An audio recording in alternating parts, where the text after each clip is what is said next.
Hey guys, welcome back to the channel. This is story about what if Naruto has Shinigami eyes part 1. Before I start, please do support for more amazing content and comments for part 2.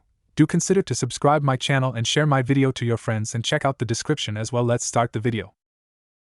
The sound of steel rang out as Haku and Sasuke traded blows once more, both growling as their kunai and Saban struggled against the others respectively. Zabuza was slightly impressed to see that a green behind the ears genin machining up against his tool. Sakura. Kakashi ordered his pink-haired genin, stay in front of Tazuna. Sasuke will handle the hunter Nin. Got it, sensei. Sakura chorused, bringing a kunai in front of her. Meanwhile, Haku blocked Sasuke's kunai with her Saban needle. Please stand down, I don't want to have to kill you, she said calmly. Please, like someone like you could beat me, Sasuke replied. Your confidence will only result in your failure as I have an advantage over you. As you can see that all around us is water that you so thoughtfully provided earlier, and now I have one of your arms restrained from making seals. However, I am not as restrained as you are, Haku said as she made a series of seals on her unoccupied hand, making Sasuke look on in alarm. When Haku finished her seals, she stomped on the ground, calling out 8,000 needles of death. The water on the ground leapt up into the air as if it held life before reforming into 1,000 long needles of ice. The needles surrounded the Uchiha and looked ready to take him out, but the boy was doing something else. He closed his eyes and began to concentrate on his chakra. Remember the training and focus my chakra from my body to my feet, he thought as he did just that before his eyes snapped open. Haku hopped backwards, as her technique flew towards Sasuke with quick precision. Haku hopped back far enough to avoid taking damage from her own technique, but once she looked up she saw the Uchiha high in the air. A burst of chakra alerted her senses, as Sasuke unleashed his signature fireball technique upon the young girl, which she dodged by hopping to the side and threw a couple of Saban at Sasuke, which went through him and caused him to vanish from sight. A clone, she thought before she felt a second burst of chakra behind her, and caused her to hop to the side to dodge a kunai. When she got up she heard a voice behind her back, "You're so slow that it's pathetic, from now on it will be you that dodges my attacks," Sasuke said before continuing the assault on the ice user. He sent a side slash with a kunai that Haku ducked under and followed it with a kick to the girl's head, which was the same result as last time. Sasuke, however, continued to allow his moves to flow and follow one another, and eventually he hit his mark in kicking her in the chest, causing her to fall onto her back. Zabuza couldn't believe that his loyal subordinate was losing a battle of speed. Kakashi told him so too. I can't have you underestimating my team. Now Sasuke's the #1 rookie in Konoha, Sakura's one of the brightest, and Naruto is the hyperactive knuckhead unpredictable ninja of the leaf. Zabuza started to chuckle, before he laughed and turned towards Haku. Haku, it's time for us to get serious, he said with Haku slowly rising to her feet, knowing what Zabuza last said was a silent command on her part to no longer hold back. Chakra soon began to rise from her body, and soon it went above the level Sasuke was able to produce. Her bloodline began to react to the rise in chakra as water began to float in the air and surrounded her body before becoming ice shards once more and flew at the Uchiha in high speed, which he narrowly dodged. She then made a new seal, planning to use one of her unique jutsus. Sasuke stood prepared for whatever the girl was planning to use against him until he began to notice something. He began to feel the air becoming colder by the second, with Haku remaining completely still and held her hands in the strange seal. The air then began to freeze all around him, with the moisture in the air becoming solid. The ice continued to build before forming 21 solid and reflective ice mirrors. Haku then brought her arms down and simply said, "Crystal ice mirrors." What's with this jutsu? Kakashi asked himself as he examined the jutsu. It seemed familiar to him, but he could not place it. That's not a normal ice jutsu used in Snow Country, is it? He asked the demon of the mist. Exactly, Kakashi, but you'll never get to know, Zabuza said before clashing his giant blade with Kakashi's puny kunai. From within the ice mirrors, Sasuke watched as Haku's image prepared to make a move on him and tried to destroy him. Well then, are you ready? It's time for me to show you what my true speed can do, she said as she held up her Saban needles, with Sasuke standing at full alert for the following attack. But soon as he started to move, a scream of pain left his throat, as he was engulfed in a torrent of metal needles. When Haku stopped, she saw that Sasuke was now riddled with needles and covered in bloody cuts on his face, arms, and legs. Sasuke coughed up blood before glaring at Haku. But before a word could be said, Haku prepared to attack again. Kakashi saw that last attack by Haku and tried to assist his student, but Zabuza was continuing his assault on the Jounin, as he sent a horizontal slash at Kakashi, making the silver-haired man to jump back. Panting, he tried to think of a way to defeat him. Sakura, on the other hand, was extremely worried about Sasuke, as she was becoming increasingly distressed at seeing her teammate getting beaten horribly and felt the need to do something and quick or else Sasuke would die. It soon became too much to handle when Sasuke was engulfed in a torrent of needles, and immediately it caused her to turn to the old man beside her. "I'm sorry, Tazuna-san, but I must leave your side for a moment," she said, with Tazuna looking at the pink-haired girl for a moment before he nodded. "I understand, do what you have to do, Sakura," he said, with the girl nodding before moving towards the ice mirrors before her before jumping into the air with a kunai in hand. She screamed loudly from all the practice in her years of being a fangirl, throwing the kunai at the cage, inwardly praying that it would somehow in some way assist the Sasuke in his fight. However, her efforts would prove futile as Haku caught the flying projectile with ease and held the weapon in her outstretched arm. She then looked towards Sakura with a disappointed expression being shown from her body movement. "If you kept quiet, you could have attacked me or assisted your friend," she said before she felt something was coming in her direction. Her senses proved itself to be correct, as Haku was struck across her face mask with a shuriken, catching the girl completely off guard. The force of the hit was enough to knock her out from her mirror and caused her to hit the ground with a face plant. As she got up, a brand new voice spoke all over the bridge that caused both battles to stop dead in their tracks. A blast of smoke, and Naruto stood before them, his hands raised like Zabuza's as if performing the hidden mist technique. "There's no need to fear," he said, grinning. "Naruto Uzumaki is here." "Loud little brat," Zabuza muttered before reaching into his shuriken pouch and chucked them at the blonde. Bringing out his kunai knife, Naruto prepared to block them, when they were deflected and fell harmlessly to the ground. Looking at the deadly weapons, he saw they were Saban needles. "Haku, what is the meaning of this?" Zabuza demanded his accomplice. "Zabuza, I want to fight them my way," Haku answered, her voice muffled by the mask, making her sound like a guy. Raising a non-existing eyebrow at the statement, the demon of the mist sighed. "You're as soft as always." Looking down at himself, Sook cursed, knowing it was true. The wounds hurt, that was a given, but they were far from fatal. And what was worse is that he didn't know how to defeat this jutsu. He just couldn't see the reason for it. But Naruto was here now, and while the blonde was an absolute idiot, he knew that he would get serious and distract the false hunter ninja. "Hey! I came to save you!" And just like that, Sasuke knew he was screwed. "You idiot! What on earth possessed you to come inside the mirrors?" Sasuke yelled at his teammate. "What did you say?" "I came to save you, and this is what I get, you ungrateful bastard," Naruto yelled back. Taking advantage of their bickering, Haku merged into the nearest ice mirror, and then started to barrage the with a volley of Saban needles. "Trying to follow with your eyes is impossible. You will never be able to catch me," Haku said, readying herself to attack again. "That's a load of shit," Naruto shouted out, standing straight up after the attack. He brought his index and middle fingers together and shouted, "Shadow Clone Jutsu." In a giant cloud of smoke, 20 Narutos appeared. Letting out a battle cry, the real Naruto and his small clone army charged at the 21 ice mirrors, intending on shattering them. It was a massacre for Naruto. His clones were absolutely decimated, and the original fell right on his ass with a couple more needles embedded in his torso. "This jutsu uses the mirror's reflection to transport me. From my point of view, you seem to be moving in slow motion," Haku said, with the two looking stunned seeing this guy's pure speed. Kakashi's head snapped upon hearing that last statement made by the ice user and turned his attention towards Zabuza, a surprised expression on his face. "I knew it, for a kid to master a jutsu like that," Kakashi said when Zabuza started chuckling. "A jutsu like that?" Sakura asked, confused at what Kakashi was implying. "A bloodline," Kakashi said bluntly, "a deep blood lineage and superior genealogy. It's a jutsu passed down by your ancestors," he continued on, drawing a baffled look from her. "So wait, that means—" "Yeah, you can compare it to my Sharingan. Those two are in deep trouble." In the dome, Naruto heard Kakashi's explanation and smirked hearing it. "So what? Big deal, you have a bloodline. That won't stop me from fulfilling my dreams," he exclaimed, his voice never wavering. His exclamation caused Haku's eyes to soften behind her mask as the memory of the day she was found by Zabuza plagued her mind.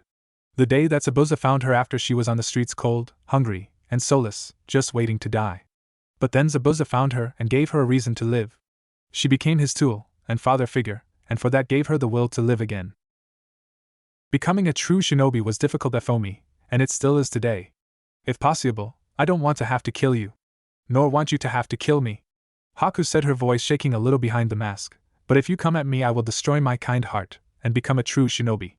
This bridge is a place where we fight, to connect our dreams. Me for my dream. And you for your dreams. Tears fell from her eyes and collected at the bottom of her mask. Please don't hate me. I want to protect someone precious to me. To work for that person. To fight for that person. To make that person's dreams come true. That is my dream. Her voice then filled with determination. For that, I can become a true shinobi. For that I can kill you. Sasuke-kun. Naruto. Don't listen to him, you can beat him. Sakura shouted at them, hoping beyond hope that they would prevail. No, Sakura. Don't egg them on. Kakashi said, stopping her from saying more, drawing another confused look from the stupid fangirl. Even if they somehow defeat that jutsu, they cannot beat that boy. What do you mean?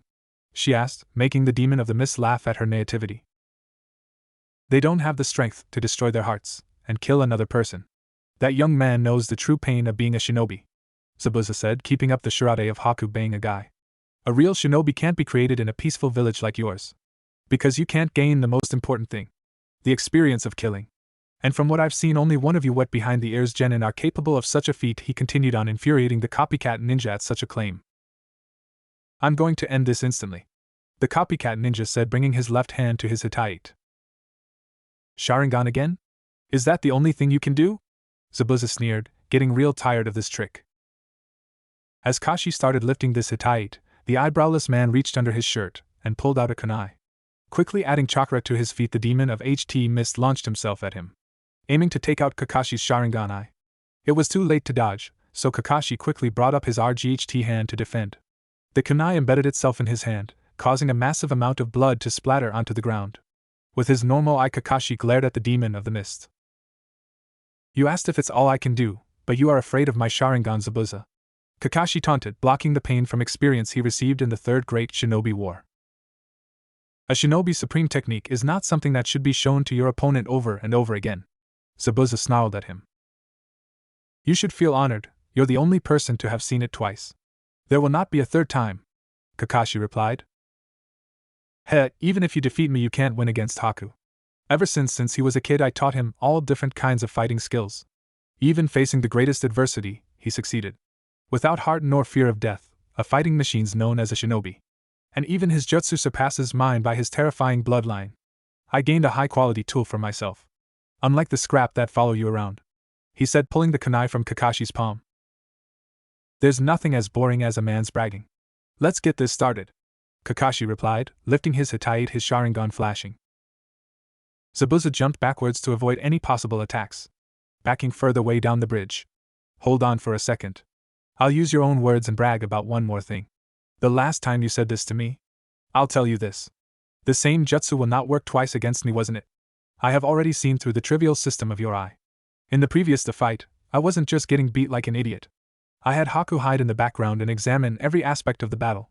My tool told me how to beat your Sharingan only seeing it once. Ninja art, hidden mist jutsu, he called out. Zabuza gradually disappeared as a thick impenetrable mist blanketed the area, leaving Kakashi waiting for the next move. This fog is so thick I doubt even Zabuza could see through this, Kakashi muttered under his breath.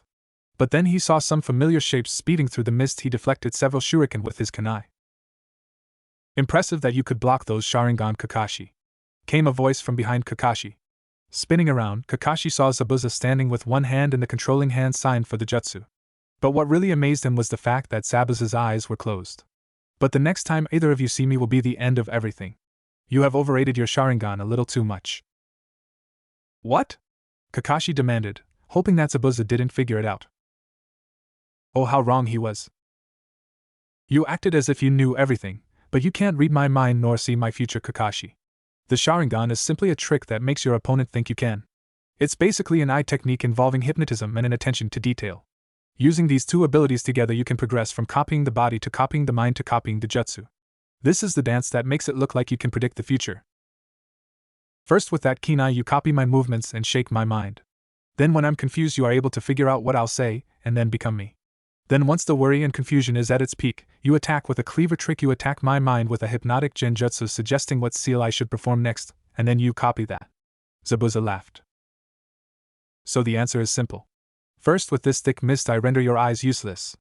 The demon of the mist proceeded to punch Kakashi in the chest, sending him backwards, and by keeping my eyes closed I removed the chance of being hypnotized.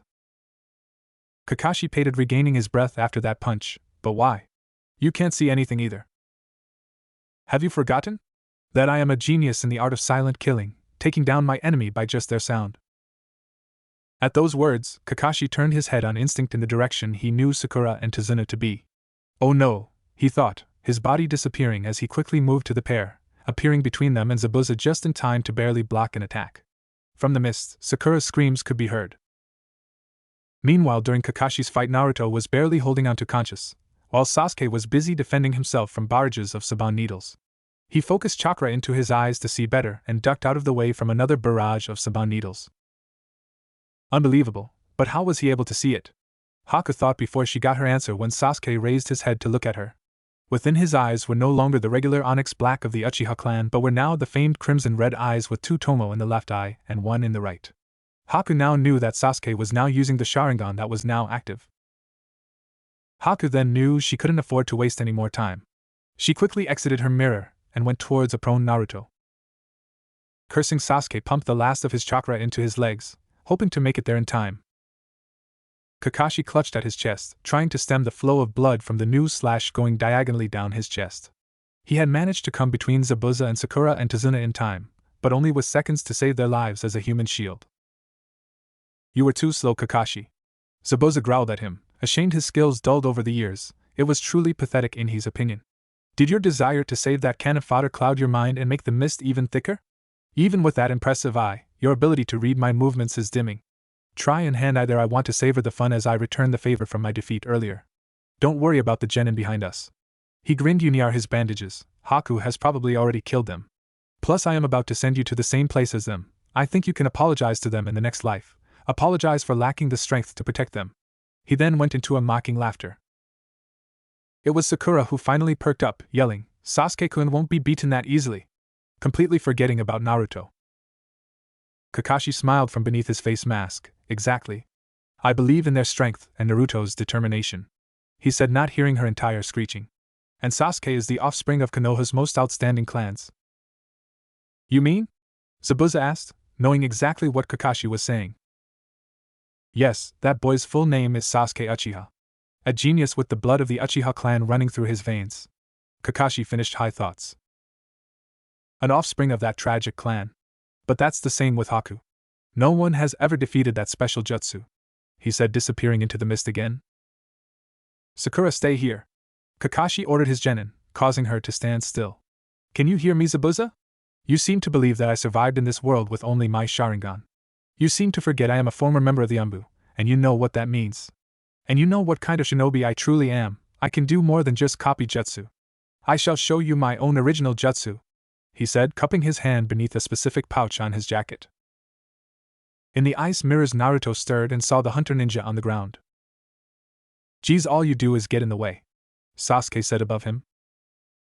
Smiling, seeing that Sasuke beat him, Naruto looked up to congratulate him. But his smile faded and his face turned into a mixture of horror and an absolute shock. Because Sasuke was covered in needles, his arms, legs, torso, and especially his neck was riddled with saban going through him. Why? Why did you save me? Naruto asked, shocked by the fact that Sasuke did this.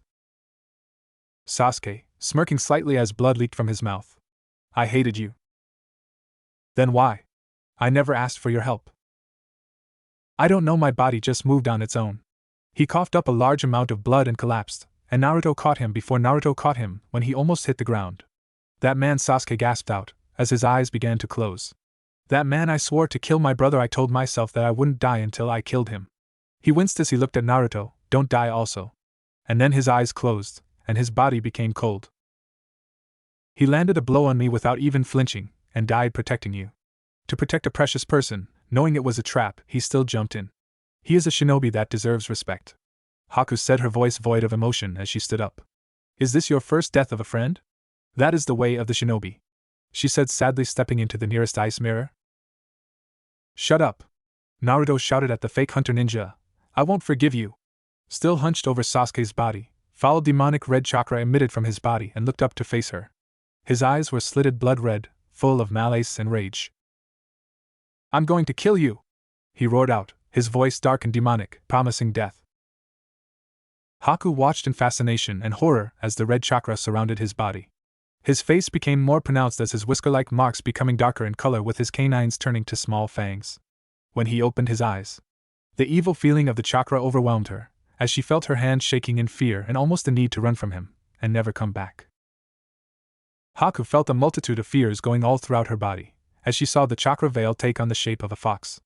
She felt even further frightened, seeing as how chakra is supposed to be invisible to the naked eye, and for an instant, she could swear that an image of a glaring fox. What is this chakra? She asked herself as his wounds healed, and the needles from his previous attacks popped out of his body. That's impossible for chakra to change like this. It feels so evil and full of malice. And his wounds are healing. Who is this boy? She questioned inside her head, while preparing for Naruto's attack. Kakashi and Zabuza all blinked as they felt the sudden burst of evil chakra. Kakashi looked into the mist desperately as he withdrew a scroll from one of the pouches on his flak jacket. Is that Zabuza? No! This terrible chakra, it can't be Naruto. Knowing he didn't have much time left, Kakashi flipped his scroll into the air with his right hand, and moved his left hand up to his chest wound. He stuck his finger in the wound, and in a single practice motion caught the scroll, opened it, and swiped his bloody finger down the length of the inscriptions. Spinning the open paper around his body in preparation for the jutsu, Kakashi called out to the demon of tea mist, Zabuza, I know you can hear me, and you know either of us have time to waste. This might not be your style, but let's end this fight right here and now, he said, catching the scroll as if rolled itself up in a focusing seal. Sounds interesting. What could you possibly do in this situation? Show me, Kakashi, Zabuza shouted from within the thick mist. In the ice roar dome, Haku moved quickly and threw 6 Saban needles towards Naruto. Naruto simply let out a demonic roar that blew them away. He then proceeded to jump up to attack her. She fled the mirror from years of training, and just in time as he punched where she just was a second ago, destroying the mirror. She fell to the ground completely shocked that her mirror was destroyed, but she didn't have time to think on it when she rolled away as he came down on her.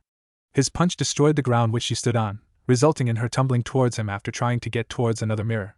She tried to get away, but he grabbed her arm, nearly causing it to break. Naruto then brought his right arm back, and with all the strength he could muster, he punched Haku's masked face, forcing her to fly backwards through one of her mirrors and roll on the ground before hitting an iron rail guard. As her jutsu crumbled, Naruto roared out and ran on all fours like an animal. As he neared her, her mask started crumbling, revealing parts of her face.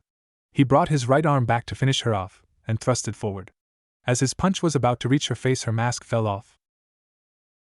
Everything around them stopped. The wind didn't blow, the birds didn't chirp, nothing. Haku sat there on her knees. Why didn't you finish me off? She asked, her voice cold and dead. What are you trying to say? Naruto asked, his eyes back to their blue color. Haku was silent, but then she stood, her head bowed. You don't understand now. You have taken away my reason for living. Zabuza has no need for weak shinobi, or a defective tool. You're not a tool. Naruto snapped at her. What makes him so special anyway? Haku bowed her head and told Naruto of her history. She explained how in Water Country, those with bloodlines were seen as monsters and tools, and civil wars in Water Country had resulted in the deaths of nearly all the bloodline users in said country. My mother was one of them, she said, her eyes lifeless. And when my father found out, he killed her, and then tried to kill me, but I killed him. Then Zabuza found you. Naruto finished for her, his gaze saddened, knowing her life was somewhat like his, unwanted and alone. Yes. Haku smiled, tears running down her eyes. I was happy. He took me as his own, and trained me to be his perfect tool. He was like a second father to me, but now she trailed off, looking to the side. He has no need for a defective tool, so please Naruto, kill me. Over with Zabuza and Kakashi, the copycat ninja went through 4 Han seals before slamming his scroll onto the ground. Summoning, Earth style, Fang Pursuit, he thought out as rows of kanji symbols stretched out, and the ground crackles with immense power. It's useless, Kakashi, you can't figure out where I am. Without your Sharingan, you're useless. The next attack will be the lost. Zabuza's thoughts were interrupted, feeling some rumbling beneath his feet. Opening his eyes, he could hear what he thought was the sound of dogs barking, which was joined quickly by cracking noises. Looking at his feet, Zabuza was shocked to see when some dogs burst from the bridge, grabbing him and holding him tight in place. As the mist cleared, Kakashi saw Zabuza being held by a bunch of dogs. A huge bulldog bit into both of his right shoulder, rendering it useless. 2 Great Danes held his hands, 2 Labrador retrievers held his arms, 2 Rottweilers bit into his thighs, 2 Chihuahuas bit into his ankles, and a pug bit on the long cloth of his Hittite. All wearing blue capes with smiley faces on them and leaf Hittites on various parts of their bodies. How? Zabuza asked despite the pain. Earlier in the fight I let you wound me, and your weapons stink with my blood, so my hounds couldn't miss you, Kakashi said as the fog lifted. The fog is lifting. I can see your future, and your future is death. You say my future is death? I've had enough of your bluffs, Zabuza raged. Zabuza, you've had your fun. You schemed your schemes the day you deserted the village hidden in the mist and became a missing nin. Your name and your reactions were reported to every village. We all know your failed coup d'etat you and your followers staged, and the attempt to assassinate the Mizukage. Since then you've been trying to raise funds for a second attempt, and barely staying ahead of the hunter nins, which is what brought you here. It's why you'd stoop to work for scum like Gato, Kakashi said. Kakashi then did 3 hand seals and used his left hand to brace his right wrist. A ring of crackling chakra appeared around him and small bolts of electricity flowed from the ring into his hand. The bolts eventually stopped and he now held a large blue ball of lightning, which let out a terrible sound like the screeching of 1,000 angry birds. You are a loose cannon. The man you're trying to kill, Tazuna, is the heart and spirit of this place. And the bridge you're trying to prevent him from completing is the land's hope. You're willing to sacrifice this place and everyone in this village, just to advance your own ambitions, he continued. Spare me the civics lesson and philosophy, you have no right in my affairs. Do your worst, Zabuza roared. Then die. Lightning blade. Kakashi yelled as he ran at Zabuza, his right hand at his side tearing through the bridge. He then brought his hand up to plunge it into his chest. But he saw a dark shape appear before him. Too late to pull back, he surged forward, thrusting his lightning-engulfed hand at Zabuza. Despite the tears, Naruto knew how Haku felt. He didn't want to do it, but sometimes there was no choice. Reaching into his kunai holster, he brought out his kunai knife and ran at her, intending at making her death swift and painless. Thank you, Naruto. Live on and fulfill your dreams. I just wish we met under different circumstances. I know we would have been friends. Maybe even her thoughts were cut short when she sensed a massive chakra spike where Zabuza was. Just when Naruto was going to take a stab at her heart, she grabbed his wrist, preventing him from the killing blow.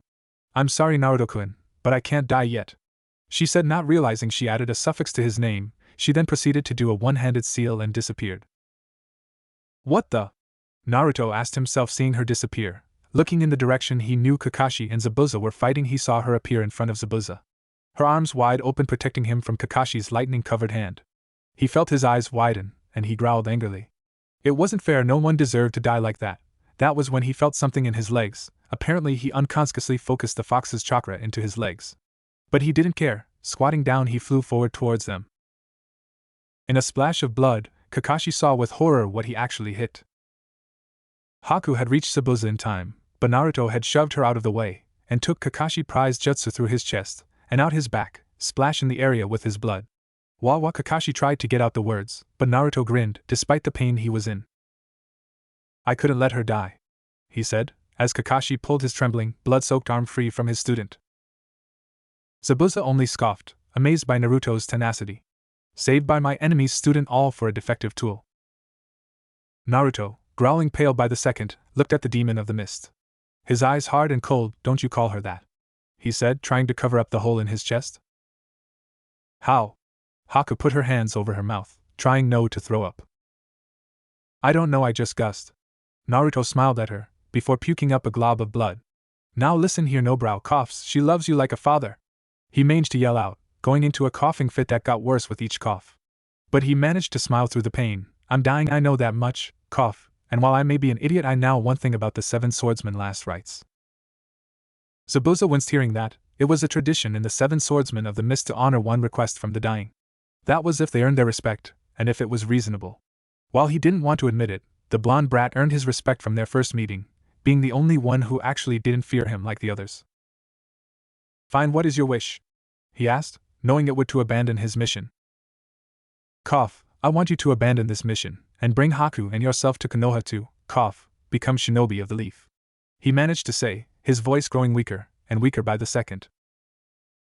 That was a shocker, the Dion of the Mist becoming a leaf shinobi. Kakashi, though it was an insane idea, it would take a lot of strings to pull with the Hokage. And Zabuza was wondering if the blood loss was getting to his head.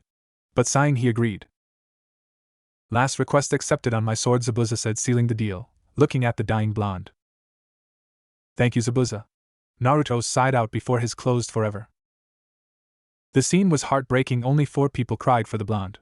Kakashi cried for his student that he killed with his own hands. Zabuza actually cried for the first time since he defected from the mist, leaving behind someone very important to him. Haku cried looking at this boy, no, this man who gave his life for her. And even Tazuna cried for the deceased blonde who gave H life to save a country that wasn't his own. The only people who didn't cry was Sakura, because she was tending to a wounded Sasuke, and because parents told her that Naruto was nothing but a demon, and gave her a mission to abuse him for her years in the academy, and kill him whenever she got the chance. And Sasuke, because he was unconscious at the time. However, the heartbreaking scene was ruined. Well, what do we have here? Came a familiar voice. It was Gato, and he had brought just about all of his henchmen. Looks like you're getting your ass kicked, Zabuza. Gato, Zabuza growled, in no mood for this. What do you want? And what's with those men? Sakura, who had brought a unconscious and Saban filled Sasuke over. What's going on? She asked. Haku grimaced. It's our employer, she said wearily, tired from using her chakra. Gato chuckled. The plans changed. At first I wasn't going to pay you, and let the hunter Nin from Water Country know where you were. Zabuza grimaced. He knew this wasn't going to end well. But then I saw this fight, and thought that it'd be better to kill off you guys, and give the girls to my men as part of a job well done. Sakura gasped in horror. Haku lifted herself to her feet, and glared at the short man who dared to betray them, as the rowdy group of men behind Gato leered at the girls, while the men were looking at them with absolute hatred. Gato saw her, and grinned evilly. Actually, as punishment for breaking my arm, my men can have you as their little toy, and I'll keep the pink-haired one after all. It's not every day that you find a girl with natural pink hair. I find it exotic. You will do no such thing to my daughter, Zabuza yelled out, slowly reaching behind his back with his good arm. Heh, well, when they're done she'll be calling us daddy. One bandit cheered, while the rest laughed with him. Get them all, Gato called out, raising his good arm to point like the stereotypical bad guy. The thugs cheered loudly and began to run forward, but a kunai sinking into Gato's skull stopped them in their tracks. Nice shot, Kakashi commented, the demon of the mist. I'd been wanting to do that for a long time. Zabuza smirked. I owe it to the kid at least. You killed our meal ticket, one bandit shouted at the ninjas. Now we're going to ransack the village, another shouted out. However, when they were about to charge and ransack the village, an arrow embedded in front of them. Everyone looked to where it came from, and every able-bodied villager was there. While they were only carrying farming tools, their numbers far outmatched theirs, making them a little intimidated. Kakashi, how much chakra you got left? Zabuza asked the copycat ninja. Enough for one last jutsu, Kakashi replied to the demon of the mist. Nodding, Zabuza started going through 44 hand seals, with Kakashi following until he ended on the roost hand seal, water style, water dragon jutsu. The two called out in a union as two giant dragons made out of water flew up from under the bridge, slamming into the bandits, either sending them over the side of the bridge to their deaths, crushing them on impact, or drowning them. Either way, none survived. But the cost was heavy. Our young hero was dead, and nothing was going to bring him back. Or so everyone thought. What am I going to tell the Hokage? Kakashi sighed sadly. It's been 3 days since Naruto sacrificed himself to save Zabuza and Haku. He knew he couldn't procrastinate on an issue like this. After all, it's not every day you kill your sensei's son. Just tell him the truth, that he died protecting his precious person. Sasuke, in a rare moment of kindness. But underneath his calm facade, he was trying his best to cry in front of everyone. While he would never say it out loud, Naruto was his friend. The blonde always stuck by him during their academy days after his clan was slaughtered. Being an orphan, he knew his pain and loneliness of not having a family. Sakura, on the other hand, clearly didn't give a flying fuck. Her mom always told her that Naruto was the QB incarnate, and she believed every word like a good girl. And the result was her undertaking a private mission under the civilian council to destroy the blonde-haired demon any way necessary. Smirking inwardly, she took pride in what she did to make him suffer, distracting him from his studies as a shinobi with her beauty, causing him brain damage by hitting him repeatedly for doing the simplest things. While she was glad she had him wrapped around her finger, his death took a lot off her mind so she can finally report back to her mom, and finally get her beloved Sasuke to finally notice her. Zabuza meanwhile stood up, causing Kakashi to glance at him. Sighing, the demon of the mist said to the copycat ninja, "Listen, I'm just heading to the bathroom. I swore on my sword that I would honor the kid's request, and I'm not going to break it." As he headed to the bathroom, the former Mist Umbu member reflected on the last 3 days. And he missed the kid. While he was an idiot, he had potential to surpass him. That's right, he was the An he mentioned to Kakashi on the bridge. The kid had spirit and brought Haku and him closer together. He felt like smacking himself for being so oblivious to his his surrogate daughter's feelings towards him. As he opened the door, he swore that if he broke his promise that he would take his own life. Haku, however, was sitting by Tsunami, both still shedding tears. Tsunami's was for the man who saved her and her son's lives, while hers were from what could have been. When she first saw him unconscious in the forest, it pained her to try and kill him, and for that she was glad that she didn't. His eyes looked much like hers before she found Zabuza. While she had no doubt that he was happy with his current precious people, his eyes showed her it just wasn't enough. Drying her tears once again, she made a silent vow to honor his sacrifice by living her life to the fullest. Tazuna drank himself into unconsciousness, unable to bear that a young soul sacrificed his life for a country that was not his own. A part of him died on that bridge 3 days ago, showing what a waste of life these shinobi go through. Naruto was only 12, almost 13, barely old enough to see life to its fullest. That was why he was going to name it the Great Naruto Bridge to honor the life of Wave Country's savior before he passed out. Inari, however, was taking it the hardest. Naruto was the closest thing he had to a brother. But he dared not shed a tear out of sadness. No, that would be an insult to the man who saved his country. The only time he would ever cry was out of happiness, never sadness, that he swore on the grave of Kaiza, the first hero of Wave Country, and his father. None of them knew what would occur in the next hour. Unknown location. Is this hell or is this heaven? Naruto whispered quietly to himself. The sound echoed through the darkness, and he heard his own question repeated many times, distorted in some way. He could feel the vibrations of his own voice rippling through his body. Then there was another voice, and as it spoke, the veil of shadow that had shrouded his senses was banished. No, this isn't hell. It is the place in between earth, heaven, and hell. It is the connection linking all three. It is the place of judgment, or known as limbo. The words came from every direction, and the voice was unlike any he had ever heard. As his sight returned, he could see a figure in front of him. It was monstrous, larger than even the Kyuubi, though it shared many of the same characteristics as a human. Only he had purple skin with horns on his head, and his long white hair flowed down to the giant's knees, and a dagger was held between its teeth. The man wore a big baggy black yukata. He was also slightly transparent, and glowed with a strange dark power. A presence hung, not like a killing intent but rather like death itself, was radiating from the ghost-like man. It was so powerful that it made Kyuubi's killing intent seem like nothing. Naruto gulped. He had never felt this much power before. This man had to be a god or demon. Nothing else could house so much power. I am Shinigami, god of death. Naruto's eyes widened at this revelation. He was dead. He killed me, my sensei killed me. Naruto's eyes dulled with sadness. He knew that something was off, but didn't know what. But what the god of death said practically was a chakra-reinforced punch by Sakura. He looked back at the Shinigami. The god's orb-like eyes were boring a hole in his forehead.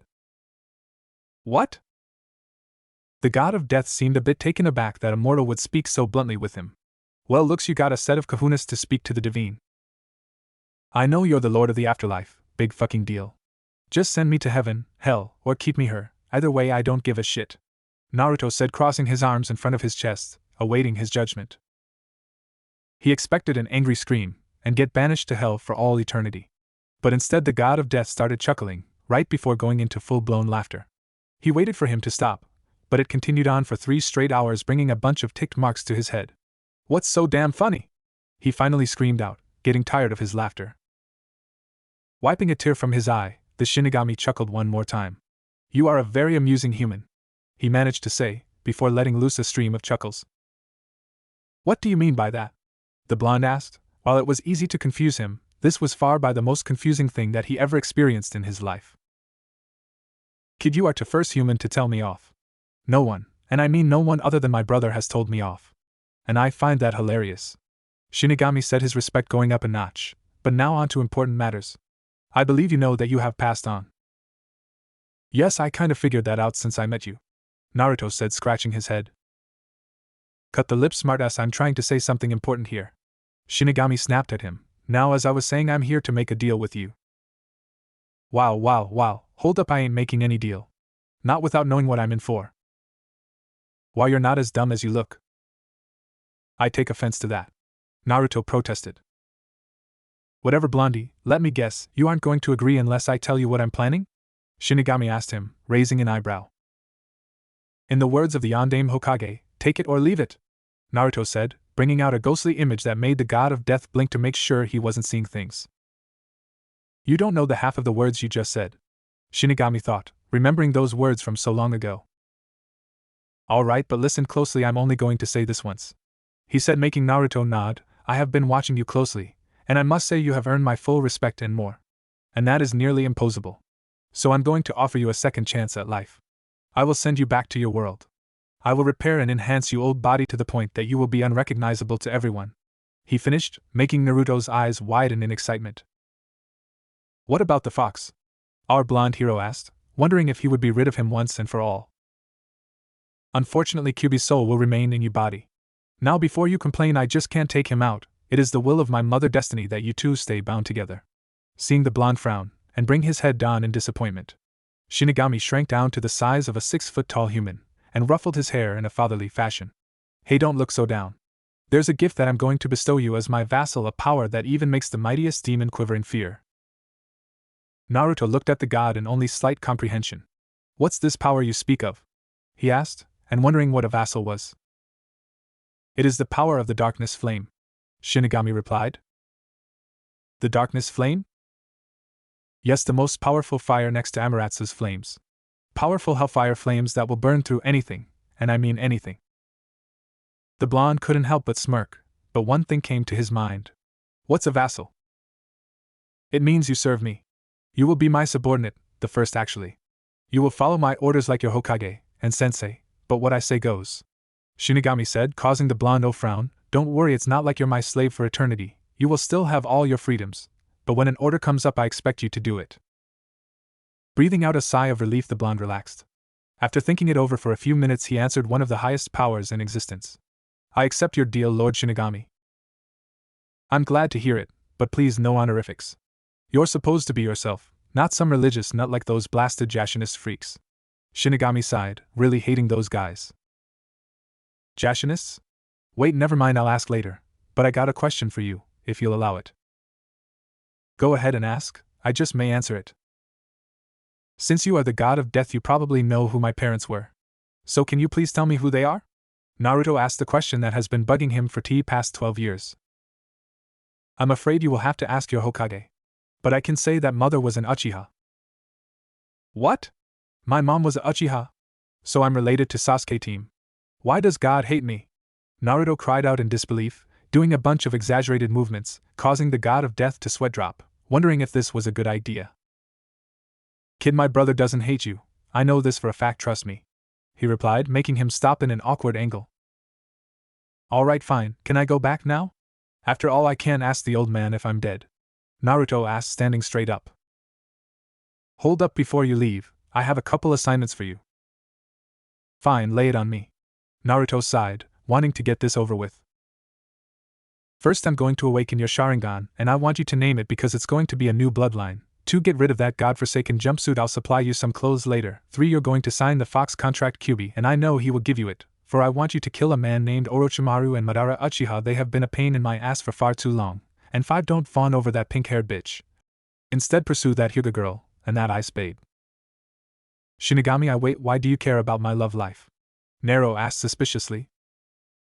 Shinigami actually chuckled nervously, and scratched the back of his head. Well, for one, I know that you've been secretly seeing that Hyuga girl, and I know that you know that her love runs deep within her for a knucklehead like you. Plus that girl with that ice bloodline, well, she's well hot, and is developing feeling for you. And before you ask how I know, it's simple. Cupid is a good friend of mine, and he knows that it gets bored in limbo. So he shoots people for everyone's amusement, though he seriously fucked up when he shot you for the pink-haired bitch. Take that back, Sora is not. Quiet. The god of death roared at him, she is a total bitch, the worst girl I've ever witnessed to date. You may be a god, but I know her, and he was interrupted again when the powerful deity punched him in the face. The blonde flew back a few feet before hitting an invisible wall, knocking him unconscious. He stirred a couple minutes later, but he was frowning, and his eyes held a dark look. Is this true? He asked sadly. Yes, she isn't what you thought she was. Her and that damn civilian council of yours have been fucking you over your entire life. That was the sole reason I punched you, to transfer a small part of my memory to show you I wasn't lying. After a long while, our blonde hero stayed quiet. Is there anything else you wish of me?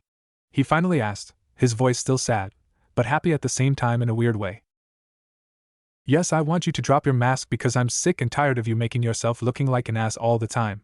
Shinigami retorted on a mocking tone. Nodding, Naruto accepted Shinigami's terms. I'll do as you say, but I got a few questions, he asked.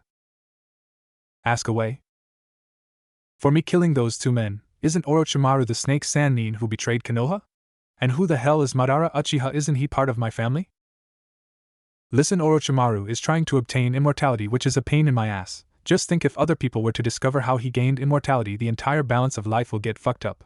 Plus the man has been doing sick and unusual experiments, thus forcing me to send good spirits to hell because they turned evil because of him.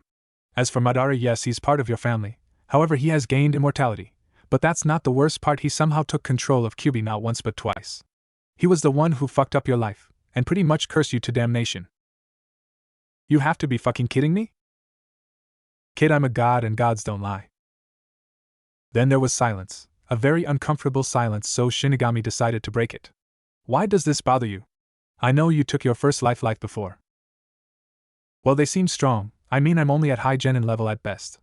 Do I have to? Oh god, no, they are your primary targets.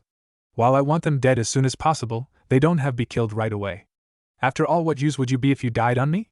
Shinigami said coolly. While it was kind of cold of him, Naruto knew that he was right. But they won't be the only ones, you will have secondary targets when I come up with them. Alright, now for naming my bloodline, can you give me some time to name it? I can't really come up with something this important on the fly, Naruto said, hoping that he could go back now. Alright, I'll give you some time. Now it's time for me to send you back. Remember, death is your ally. Go forth and be my agent of death to those unworthy of their lives. Shinigami told Naruto as he faded away and the blackness receded. After Shinigami sealed the deal with Kyuubi, he turned to Naruto. Naruto, just for you to know, I have to combine the Juggernaut with your Sharingan to provide you with the power of the darkness flame. But know this, you have a 50% chance of dying, plus with Kyuubi's chakra this increases your chances to 90%. Plus it will hurt like a bitch. Now are you sure you want to go through with this? Shinigami asked. I'm ready for it, nothing will stop me, Naruto replied with determination. Fine, don't say I didn't warn you. But know this, if you will have to practice with your Sharingan a lot, and all the techniques I will teach you. After those words, the darkness flame started to swirl around Naruto, then entered his body and started screaming out in pain. His orange jacket burst into flames and burned his upper torso. The pain was so intense that his skin ripped off and regenerated, and he started banging his head on Kyuubi's cage. His bones broke and rehealed, his hair fell out and grew back, and he started bleeding out of every hole in his body. After all of that mind-racking pain, the last thing Naruto felt was his eyes bursting into a red haze, and fell unconscious. After what seemed like hours, the pain finally stopped. Naruto woke up and ran to the nearest river to see his eyes, but when he got there he was in for a surprise. What he saw shocked him. He lost all the baby fat on his face and body, leaving nothing but muscles. He developed some six-pack abs, but the scar he received from Kakashi's attack was still there, along with a well-defined chest. And from what he could tell, his shoulders were a lot wider, and his biceps were well-defined. Then he noticed on his right arm he had a black dragon tattoo on his entire right arm. His face was well-defined and his whisker-like scars were darker like a tattoo, and his canines were a little longer and a lot sharper than normal. His blonde hair went down to his shoulders and had black streaks. He was also at the height of 5 feet 7 inches. But the most shocking thing were his eyes. He had the familiar red Sharingan, only with 4 black tomos. But when he concentrated, he closed his eyes for a second, and opened them up to see his tomos combined together to create a black diamond. However, his scara stayed red. Shinigami, what happened to my eyes? They do not look like Sasuke Team's Sharingan, Naruto said. Naruto, I think I made a mistake, Shinigami answered. A mistake? How? I accidentally gave you the Mangekyo Sharingan. Mangekyo Sharingan, what's that? Asked a confused Naruto. Naruto, the Mangekyo Sharingan is the next and final level of the Sharingan. You see, it has 3 special abilities. One is Tsukuyomi. This jutsu is one of the most powerful genjutsu in existence. It's named after the goddess of the moon. This jutsu is generated by the left Mangekyou eye. This highly advanced technique cannot be used extensively because of the toll it places on the user. To utilize the illusion, the clan member will look into the eyes of his opponent and cast a genjutsu spell on them. The illusion takes place in the mind of the one affected, while under the jutsu the victim is at the total mercy of the user. The user has full control over space and time in the jutsu and can place the one affected through any hell they desire for any length desired. The technique itself only lasts for but a second in reality, but the one affected could have lasted through several days of torture. It is said only a natural-born member of the Uchiha clan can overcome the illusion. To counter the technique, However, Manjikyu is not required. A highly trained normal Sharingan user can break the illusion, causing the Manjikyu user to experience additional weakness from using it. While the illusion is never the same twice, some elements always remain. The first and foremost similarity is the red moon, which hangs in the sky of each illusion. The moon, in turn, casts a red light throughout the illusion, giving the background a blood-red appearance while the figures within the illusion are solid black with white outlines. The next one is the Amaterasu. This has the same qualities as the darkness flame. You see, this legendary jutsu is unique to the Uchiha clan. Named after the goddess of the sun, this is a ninjutsu technique which uses the Manjikyu form of the Sharingan eye to create a powerful black fire. This jutsu is generated by the right Manjikyu eye. It has been said that anything within the Manjikyu's vision will burn to ash if consumed by the fire. The fire itself is said to burn for 7 days and 7 nights. Because of the amount of chakra needed to use the technique, it can only be used on a very limited basis daily. Though it is regarded as the strongest of Manjikyu's physical attacks, usage of the ability will degrade the eye further and lead the user to blindness. And the last one is Susanoo, named after the god of the sea and storms, is a technique which uses the Manjikyu form of the Sharingan eye to create a sword-wielding spectral form which will surround the user. This jutsu is generated by both Manjikyu eyes. Susanoo will first form around the user as a skeleton. This skeletal form will then generate muscle and armor for battle and wield both a sword and shield. The sword is formed out of the sake in the gourd it holds, meaning the sword has no true physical form. This legendary weapon, known as Tatsuka's sword and the Sakagari, sake cutting, long sword, utilizes the main ability of the jutsu. Anyone or anything cut by the blade will be sealed away into a genjutsu of blissful oblivion until the end of time. It is said the sword is thus the ultimate counter to Orochimaru's Kusanagi, grass cutter, sword. The shield is known as Yada's mirror. It is said this shield can defend against any attack. Together the sword and shield will make the Susanoo user nearly invincible. Like other Manjikyu techniques, usage of Susanoo will damages the eyes and health of the user. But these jutsus require a lot of chakra. You should only use them if your precious people are in danger, Shinigami explained. Naruto deactivated his eyes until they were the true blue color everyone knows and loves, mostly. Hot damn, those techniques are powerful. But it makes me not want to use them. Isn't there a way for me to use them and not kill me? Naruto asked. Yes, there is one way, but you won't like it, and you'll never be able to get it anyways. Mind telling me anyways? Well, I guess it wouldn't hurt to tell you. Alright, listen up, because I'm only going to tell you this once, the history of how he became so powerful. Madara, the founder of the Uchiha clan, gained great power and immortality, but at a nasty price. You see, in order to gain the Manjikyu Sharingan you must murder your best friend in cold blood. Shinigami stopped at Naruto's horrified expression, but then continued after a minute. No matter how cold-hearted you are, there will always be a twinge of guilt over the death you caused. This awakens the ultimate form of the Sharingan. The other price of this is a disease that comes with the power. It slowly eats away at the eyes and chakra centers within the eyes, causing the holder of the Manjikyu to eventually go completely blind. He stopped again so Naruto could process the information. However, if you have a sibling who also has a Manjikyu-level Sharingan, and you steal that sibling's eyes to replace your own, it not only stops the disease completely, but it grants a horrible level of tainted power and immortality to the one who did this. Madara was the first to discover it, and I can only hope he will be the last. Shinigami finished his lecture. Naruto, on the other hand, was speechless. Words can't even describe how he felt. Instead, he ran into the forest until he found himself a clearing with plenty of trees, a huge pond, and a few boulders. Naruto then concentrated his chakra and immediately felt heavy, but supported himself and walked toward the river. He concentrated chakra to his feet and walked onto the water only to fall in it. Naruto dragged himself to the shore, spat out a mouthful of water and said, "It's going to be a long week." It took Naruto 2 days to finally walk on water, and he wanted to learn some jutsus really bad, so he asked Shinigami and Kyubi if he was ready to learn them yet. "Hey Kyubi-sensei, Shinigami-sensei, am I ready to learn any jutsus yet?" asked Naruto. "Well, you have improved, so I'll teach you Fist of the Mortal Flame," replied Shinigami.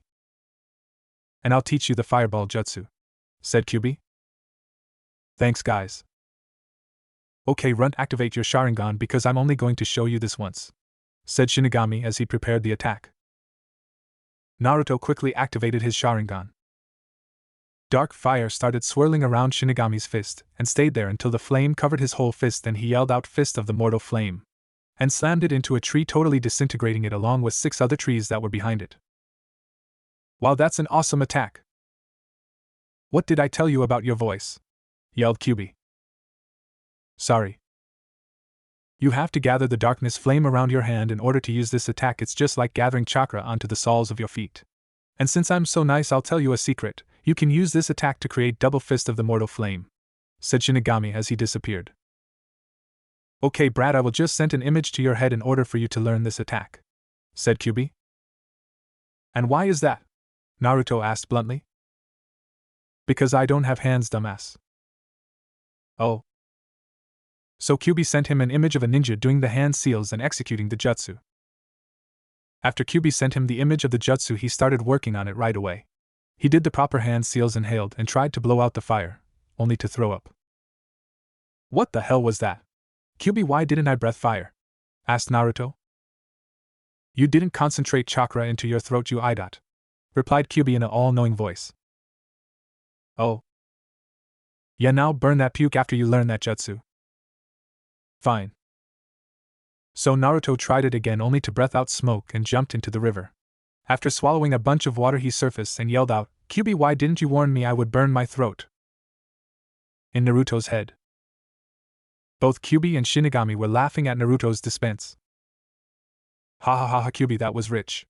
Shinigami laughed while clutching his sides.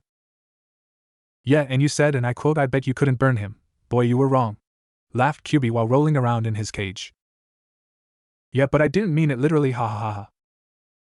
"You guys suck," mumbled Naruto. Then he got back to training. It took him 3 days to complete it. He's not using his Sharingan because he's not going to end up like Kakashi or Sasuke for that matter. "Now to try this out, fire style, fireball jutsu," yelled Naruto, shooting a fireball the size of a small car and scorching a tree. "Alright, now for fist of the mortal flame technique." Naruto started gathering the darkness flame around his right fist, only for it to catch on fire and jumping into the river again, thus making Shinigami and Kyubi laugh at his defense. 1 day later. "Hey kid, listen up," said Kyubi. "What is it?" "Shinigami and I have been talking." "You two are getting along? That's a surprise." "Don't interrupt me. Now, as I was saying, Shinigami and I have been talking, and we think you should get your first kill ASAP." Naruto turned white as a sheet and replied, "Kill? You want me to kill?" "Yes, we do." "I can't." "You have no choice in the matter."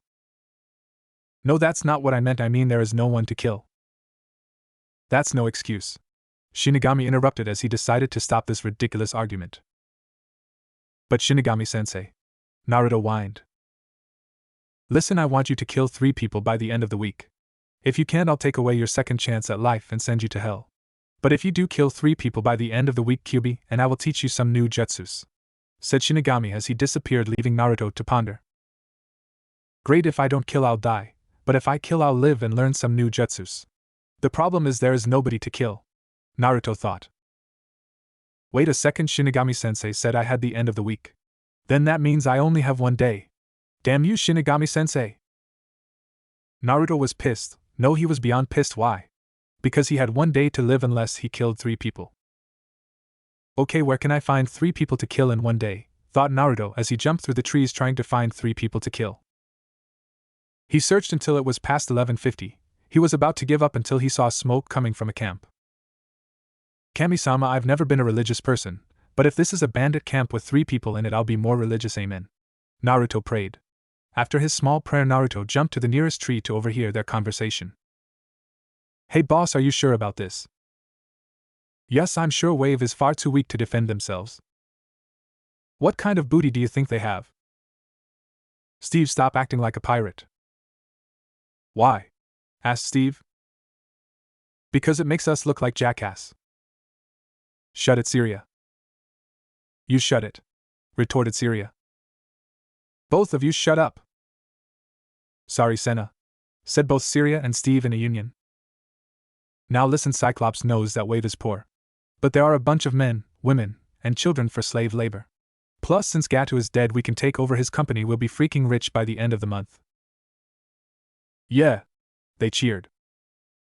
"People that deserve to die, thank you, Kami-sama." "Oh shit, I have 1 minute left," thought Naruto. Naruto knew he didn't have another second to think, so he created 3 shadow clones.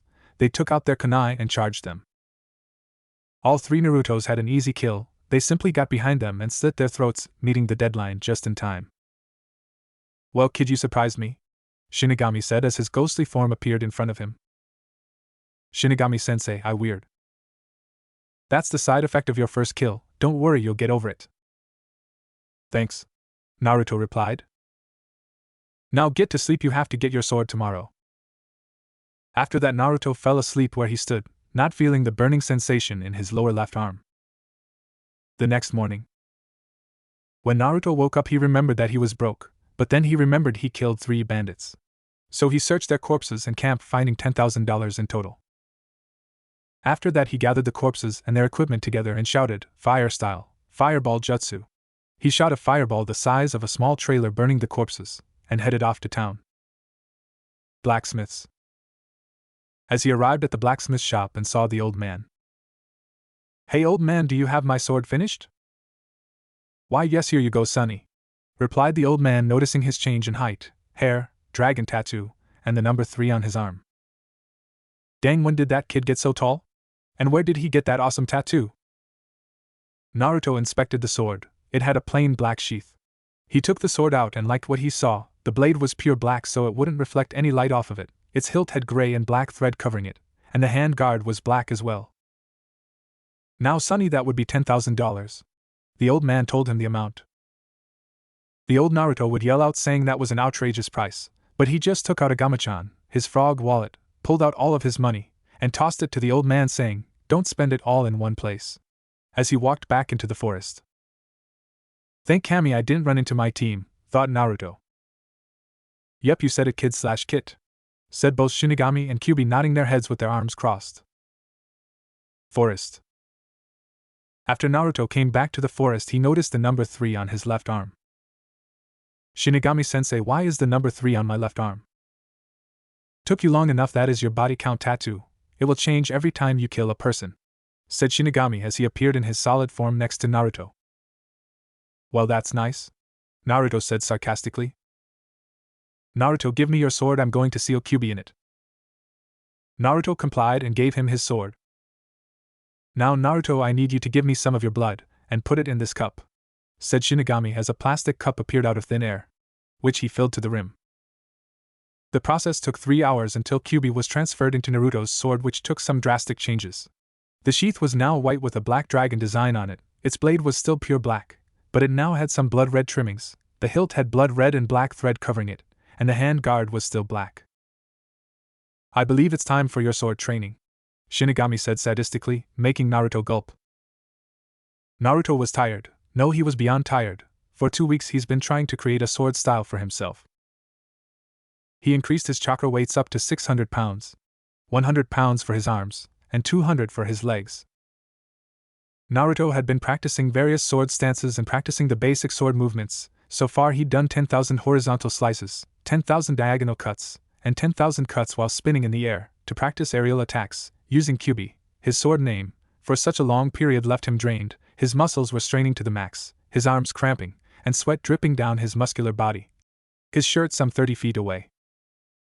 "Screw this, need rest," Naruto said, wiping the sweat from his golden blonde and black locks on his whisker-marked cheek. He plopped down lightly onto the ground, his breath labored. He lay there for some time, and between one thought and the next he drifted off to sleep. 5 hours later, Naruto woke with a jolt, grabbing Kyuubi, turning to see a scared, crimson-colored baby fox. "Damn it, Naruto, it's just a harmless kid, man, I'm way too jumpy." "Are you okay?" Naruto asked the fox. "I'm scared," said a female voice coming from the fox. Naruto wasn't surprised the fox could talk. Hell, he had a 9-tailed demon inside of him. "Don't be scared, I'll take you to your parents." The fox looked like she was about to cry. "Do you have a mother or father, little fox?" Naruto asked. The fox now had a huge look of sadness in her eyes. "No, they were killed by hunters and I was left alone," the fox said with even more sadness in its voice. "That's horrible. So you're all alone, little one?" Naruto said. The fox nodded. Naruto smiled his fox-like grin. "Then I'll be your dad." The baby fox looked up at Naruto with excitement in its face. "You will? Really?" Naruto nodded his head. "Daddy?" yelled the baby fox as it jumped on Naruto and started licking his face. Naruto started laughing. Stop it, he said between laughs. The fox stopped and brushed her head against Naruto's chest and purred. Now before I forget, what's your name, little one? Ami. Friend, that's a nice name. I'm Naruto Uzumaki, the next Hokage. 7 days later. Naruto was not liking this day at all, because today was the day that the bandit army would come to Wave. He was the only one who could save them. He looked down at his daughter sleeping peacefully. He did not want to wake her, but he must. He shook Ami until she was awake. Ami. Yes, Daddy. The little fox yawned. Listen, Daddy's going to do something important tonight, so I want you to stay here until I get back, okay? Naruto said. Okay, Daddy. Ami replied as she went back to sleep. That's my girl, said Naruto as he got up and walked over to a nearby tree to set Ami down. Midnight. Naruto arrived at the bandits' camp and scouted the surroundings to find any escape routes. He found 3, so he created 3 shadow clones block those said routes. Hey Shinigami-sensei, I count 102 bandits in the camp, and they're loaded with a lot of money and jewels. This could help rebuild Wave Country. Kid, you have a heart of gold, no wonder why those girls love you, said Shinigami with a smile, which made Kami shiver up in heaven. Sure, Shinigami-sensei. Naruto blushed. Okay kid, that's enough, go and attack, and kill them, Kyuubi commanded. Fine. After that pointless conversation, Naruto took out 2 kunais and charged the nearest bandit and stabbed him in the head. He then stood and looked at his enemies. This is what being a ninja was. Killing or being killed. It was just that simple now. He would feel little from taking life, but he would always hold it in reverence. Forming a hand seal, he decided that he could very much live with that. Shadow Clone Jutsu. His voice rang out across the clearing the mercenaries were currently scurrying in, and an instant later, a blanket of smoke obscured their position. The smoke cleared, revealing 20 of Naruto's now standing among the original. By now, a great many mercenaries and bandits had gathered at the site, and all of them looked dumbstruck to be facing an army of identical blondes. Naruto smirked with a mental command. His clones charged. A few were taken out as soon as they reached the mercenaries, but more than a few of the unwieldy men fell to sword, shuriken, and kunai. The mercenaries and bandits, seeing that they were outnumbered and outskilled, began to retreat. Naruto wouldn't allow it. Drawing another kunai and his katana, he charged the first mercenary in his path. He brought his sword down across the man's back at a diagonal pitch, causing blood to spray from the man's wound. It had been deep enough that the man would probably have bleed out. He saw a bandit fleeing, he wouldn't allow him to live, so he threw his kunai at the man and watched it dig into his neck. Finding another mercenary, he readied his sword and slashed horizontally, hoping to cleave the man in 2. Unlike before, however, this mercenary seemed to be on guard, and he raised his own shoddy sword to defend against Naruto's. Naruto's sword clashed with the man's, and produced a few sparks. Pivoting on his heel, he twirled clockwise around the man, crouching in the process. Using the momentum of his twirl, he brought his sword in a low arc across the man's kneecaps, managing to evade the man's attempt to parry. His opponent screamed in pain and dropped to his injured knees, before Naruto brought his sword into a cross grip and cleanly decapitated the man, stepping away so as to avoid the blood spray that accompanied the arterial pressure. Another mercenary charged him head-on, seeing his comrade's death. He brought his sword into a high parry position and blocked the mercenary's sword cleanly, before dragging his sword across the length of the other man's blade and bringing it back to a plunging position. In the blink of an eye, he removed the chakra from his weights, and in another blink, the man was impaled swiftly through the heart, Naruto's blade sticking out of his back, dripping blood. He pulled out his sword only to see the remaining bandits and mercenaries running at him. He smirked, called over the rest of his surviving shadow clones, and did some hand seals. They inhaled, and shouted, fire style, fireball jutsu. They blew a bunch of fireballs until they became the size of 5 huge houses and burned them all to death. After he saw the results of his jutsu and threw up. As he was looking down trying to catch his breath, he got hit in the side hard, and flew into a tree feeling his ribs break. At the same time, all of his clones popped out of existence, and a flood of information loaded into his mind showing that all of the men he and his clones killed. So the Shadow Clone Jutsu shows the user what his clone experienced. This means my training will become a lot easier. Why didn't I think of this sooner? Gee, I'm such an idiot. Then he looked up. He saw a huge man at 7 feet 1 inch. He was wearing red and green samurai-like armor. He had a black bushy beard and a green eye, because his right eye was covered by an eye patch which covered a nasty scar going over his eye. His hair was long and unruly, also was wielding a giant war hammer. Cyclops said Naruto. I'm surprised you know my name, brat. He spat. Yeah, your men Steve, Senna, and Syria couldn't keep their mouths shut. What did you do to them? He demanded. I killed them, said Naruto without remorse. Why would you do that to my men? Cyclops yelled with rage. I did it because you and your men were going to massacre, rape, steal, and force everyone into slavery while it was still recovering. We are bandits, thieves, murderers, and mercenaries. That's what we are supposed to do, and we're proud of it. You have no idea what our lives were like until we joined together. That was the last straw. Ignoring the pain in his ribs, Naruto activated his Sharingan, which surprised his opponent, and rushed at him. The enemy sensed this and rushed out of the way. Naruto turned around and thought, damn, this guy's strong. My ribs hurt like a SOB. I still haven't learned how to control the darkness flame yet, but I guess I'll have to try. If I don't, I'm dead. Naruto thought, and started gathering the darkness flame around his right fist. His enemy also turned around and readied his war hammer. Then at the same moment they dashed at each other. The mercenary swung his war hammer, and Naruto raised his fist, and yelled out, Fist of the Mortal Flame. And both the war hammer and Fist of the Mortal Flame collided in a huge flash of light. Both Naruto's fist and the mercenary's war hammer struggled with each other for dominance until the war hammer gave out and shattered into a million pieces. Then Naruto's fist slammed into the mercenary's chest, and he screamed as his body burned. After the fight, Naruto reflected upon what he did to that man. After he used Fist of the Mortal Flame, there was nothing left, no ashes, and no bones. His thoughts were interrupted by Shinigami.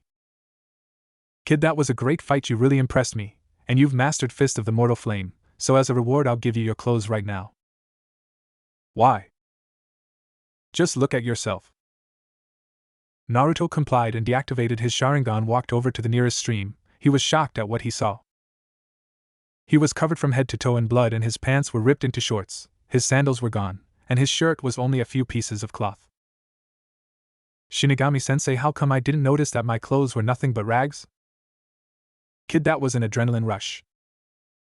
A what? Sigh, kid, an adrenaline rush is a sudden burst of energy from an increase in the hormone and neurotransmitter adrenaline, especially increased heart rate and blood pressure, perspiration, blood sugar, and metabolism. Shinigami explained. English, please? Basically, you get a rush of energy, it makes you faster, stronger, and you don't feel pain if you get hurt. But that all wears off when the danger or whatever caused the rush is gone. Wow. Yeah, now enough of this crap, here's your new clothes. In a black swirl, Naruto was wearing black steel-toed combat boots, along with some black cargo pants with a lot of pockets with a few scrolls in them, and a black belt. His kunai holster was on his right leg, and his shuriken holster and a few other pouches were on his belt. He wore a black trench coat with its sleeves ripped off with the kanji symbol for Shinigami on the back. He wore no shirt but had white medical tape covering his lower abdomen, showing off his six-pack and covering the scar Kakashi gave him. He then looked at his right arm only to see a lot of white medical tape covering his dragon tattoo. His forehead protector had black cloth and was secured on his left bicep. Naruto suddenly felt the pain in his lower left arm and saw the number 105. Shinigami-sensei, will my arm hurt every time I kill a person? Naruto asked. After you kill a few more people you won't even feel it anymore, so don't worry about it. And before I forget, those scrolls in your pockets are for sealing objects into them, so all you have to do is open them and stuff your items into them. Alright, Shinigami-sensei, replied Naruto, still feeling pain in his side. Kit, don't worry, I'll fix your ribs. It took Naruto 3 hours to clean up the mess he made, and another 2 hours to sort the valuables from the junk. During the sorting, Naruto found some medical tape and wrapped it around his lower left arm. He also found a lot of food and devoured most of it, and some scrolls with some awesome jutsus in them. He also found a black and red Hanya mask, think Hanaya's mask from Rurouni Kenshin. Hey kid, you should wear that mask, Shinigami said. Why?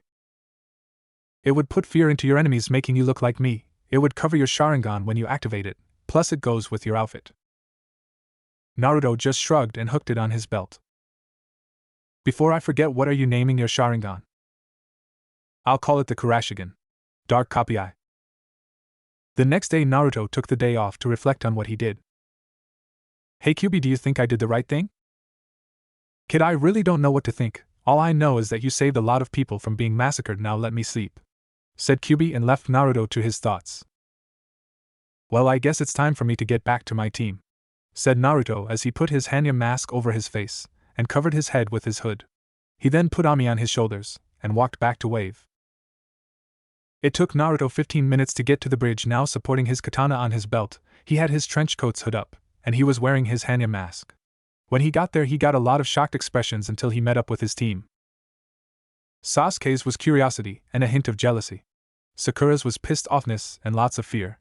Kakashi's was admiration and seriousness. Zabuza was really confused, and Haku was speechless. Finally, Sasuke broke the silence. "Hey Dobe, what's with the outfit?"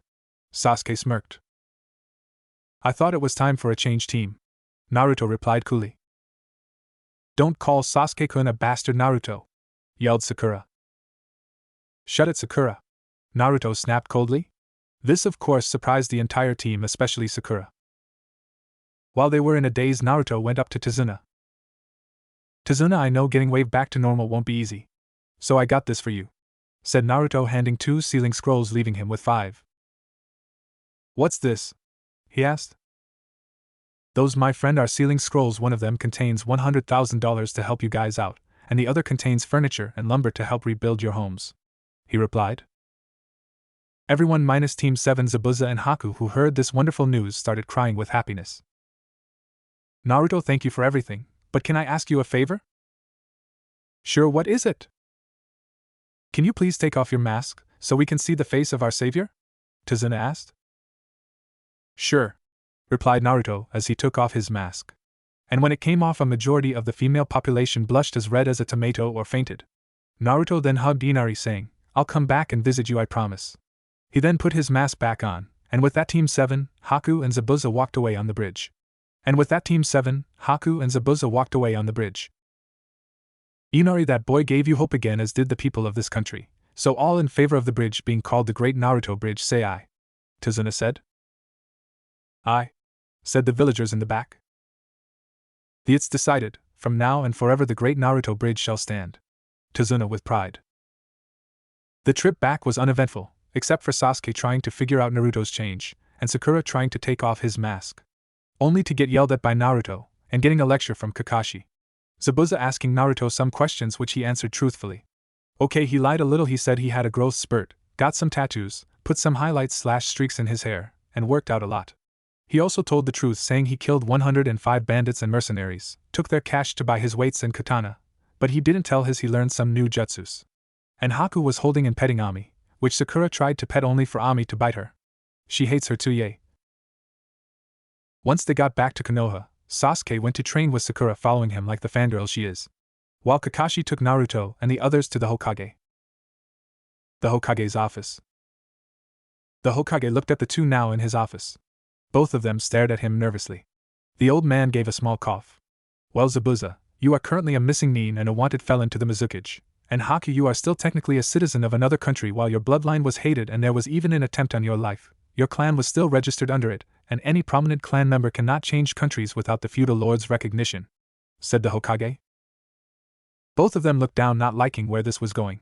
Their moves were silent. They weren't going to kill the old man, but they were definitely preparing for a fight to get out. The old man noticed all of this even though he wasn't facing them. That's how it would be normally. He let his words trail off at that, and both Haku and Zabuza stopped what they were doing. "I beg your pardon?" Zabuza asked. "Haku, how much do you know about Naruto?" asked the old man, ignoring Zabuza's question. "Naruto-kun?" Haku froze as the man mentioned Naruto. At this, Zabuza raised his non-existent eyebrow at the word kun. "Yes, if that's what you call him," said the Hokage with a small modest smile. "I didn't get to know him all that well, but I owe him a lot and I would like to," said Haku, blushing as she thought about Naruto. She definitely wanted to get to know him. "Ah, I see," said the Hokage with a small knowing smile. "Then let it be known that Kakashi succeeded in driving lightning blade through your heart, Haku, and Zabuza, you were so overcome with grief that at the sight of Gaoto, who let's say defiled Haku's name, you charged at him with only a kunai in your mouth. You then ran through the man's army, killing as you went, and finally sliced the man's throat. You then died from your wounds." Zabuza's eye twitched. "You certainly have some imagination," said Zabuza. The old man only smiled at this. "Yeah, I know, but Zabuza, I have something to ask you." "What is it?" "How strong do you think Haku is?" Sarutobi asked. "Well, I'd say Chunin," Zabuza replied. After that, Sarutobi reached under his desk and pulled out a Chunin vest and gave it to Haku. Hokage-sama. What is it, Haku? I was wondering if I can train to be a mednin. I'll contact the hospital. Now I need you two to leave. I need to speak to Naruto and Kakashi alone. After those words, Haku and Zabuza left. Now Naruto, Kakashi has told me you died, came back to life, and you're getting trained by Kyuubi? Is this true? Sarutobi asked. Yes, it's true, Naruto replied. And why is he doing this? He said he didn't want a weak vessel. After all, he said he would be humiliated if other demons found out that the strongest demon in existence was sealed in a weak person. I guess that makes sense. Okay, you two are now dismissed. Wait, I need to talk to you, Hokage-sama, Naruto said.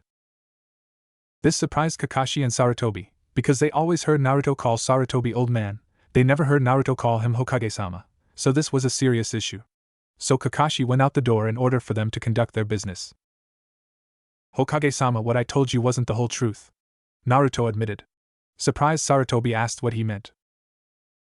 Sighing, Naruto took off his mask, told him the story about him meeting Shinigami, learning some techniques from Kyuubi and Shinigami, him killing 105 people, and telling him why Kyuubi attacked Konoha, which shocked Sarutobi and thought he would have a heart attack. He did not tell him about his Kurashigan yet. Wow, Naruto, this is a lot to take in, Sarutobi exclaimed. That's not the worst of it, Naruto said. What do you mean? Sarutobi asked again, getting a bad feeling in his gut. I want to know who my parents are, said Naruto, activating his Kurashigan, then activating his Mangekyo Kurashigan, further shocking the Hokage. But how? It was Shinigami-sensei who gave me this power, and I would to know who my mother and father was. I knew this day would come, but I didn't think it would be so soon, Sarutobi sighed. Very well, your mother was Kushina Uchiha and your father was Minato Namikaze, the Yandere Hokage. What? Naruto's scream could be heard all over the world. Naruto, I'm so sorry. Old man, you owe me big, Naruto said. I know, your father said you get everything when you turn 16, but I can give you a few things to survive until then. So what will it be? I only need a few things. What is it? Sarutobi asked. I need a new home far away from the villagers. Well, I could put you into the forest of death, Naruto interrupted. What? That area, if forbidden, only Chunin and above are allowed in it, Sarutobi exclaimed. Old man, I'm as strong as a Chunin, so I'm allowed in. But hey, if I can kill 105 people by myself, I can live in the forest of death. Sai, fine, you win. Here's the map to an abandoned cottage, said Sarutobi as he handed Naruto a map. Thanks, old man. Now, I would like a few scrolls for training, preferably my father's favorite jutsus while he was training. I'll deliver them in the cottage later. Please don't tell this information to anyone, Naruto pleaded. Don't worry, I won't tell a soul, Sarutobi reassured, like I would tell those council bastards anything. He thought bitterly. And I have something that could help you with your paperwork. What is it? He really hates paperwork. Use the Shadow Clone Jutsu to do all the work. Naruto smirked as he walked off to the forest of death. Sarutobi was as white as a sheet after what Naruto said. I was called the professor, master of every jutsu. Yet Naruto came up with something so simple. I need a drink, said Sarutobi as he took out a huge bottle of sake and started chugging it down. The forest of death. It took Naruto 5 hours to find his abandoned cottage. Why did it take him so long, you ask? Well, for one, he never read a map before, so he got lost. And two, he was attacked by man-eating plants, animals, and it was in the SS part of the forest. And if you didn't know, the SS part of the forest is really dangerous. Only high A and BU members and the Hokage are allowed in it. And for Naruto, he's a lucky bastard not to get killed. Now the cottage was the size of an average 2-story house with a basement. It had a kitchen with a table and 4 chairs, a stove, and an empty fridge, all powered by a generator in the basement. The house/cottage had 2 bathrooms with a shower/bath, sink, and toilet. Other than that, those rooms, the cottage/house was completely empty until Naruto opened his scrolls. Now the house had a couch, a recliner, and 2 lamps in the living room.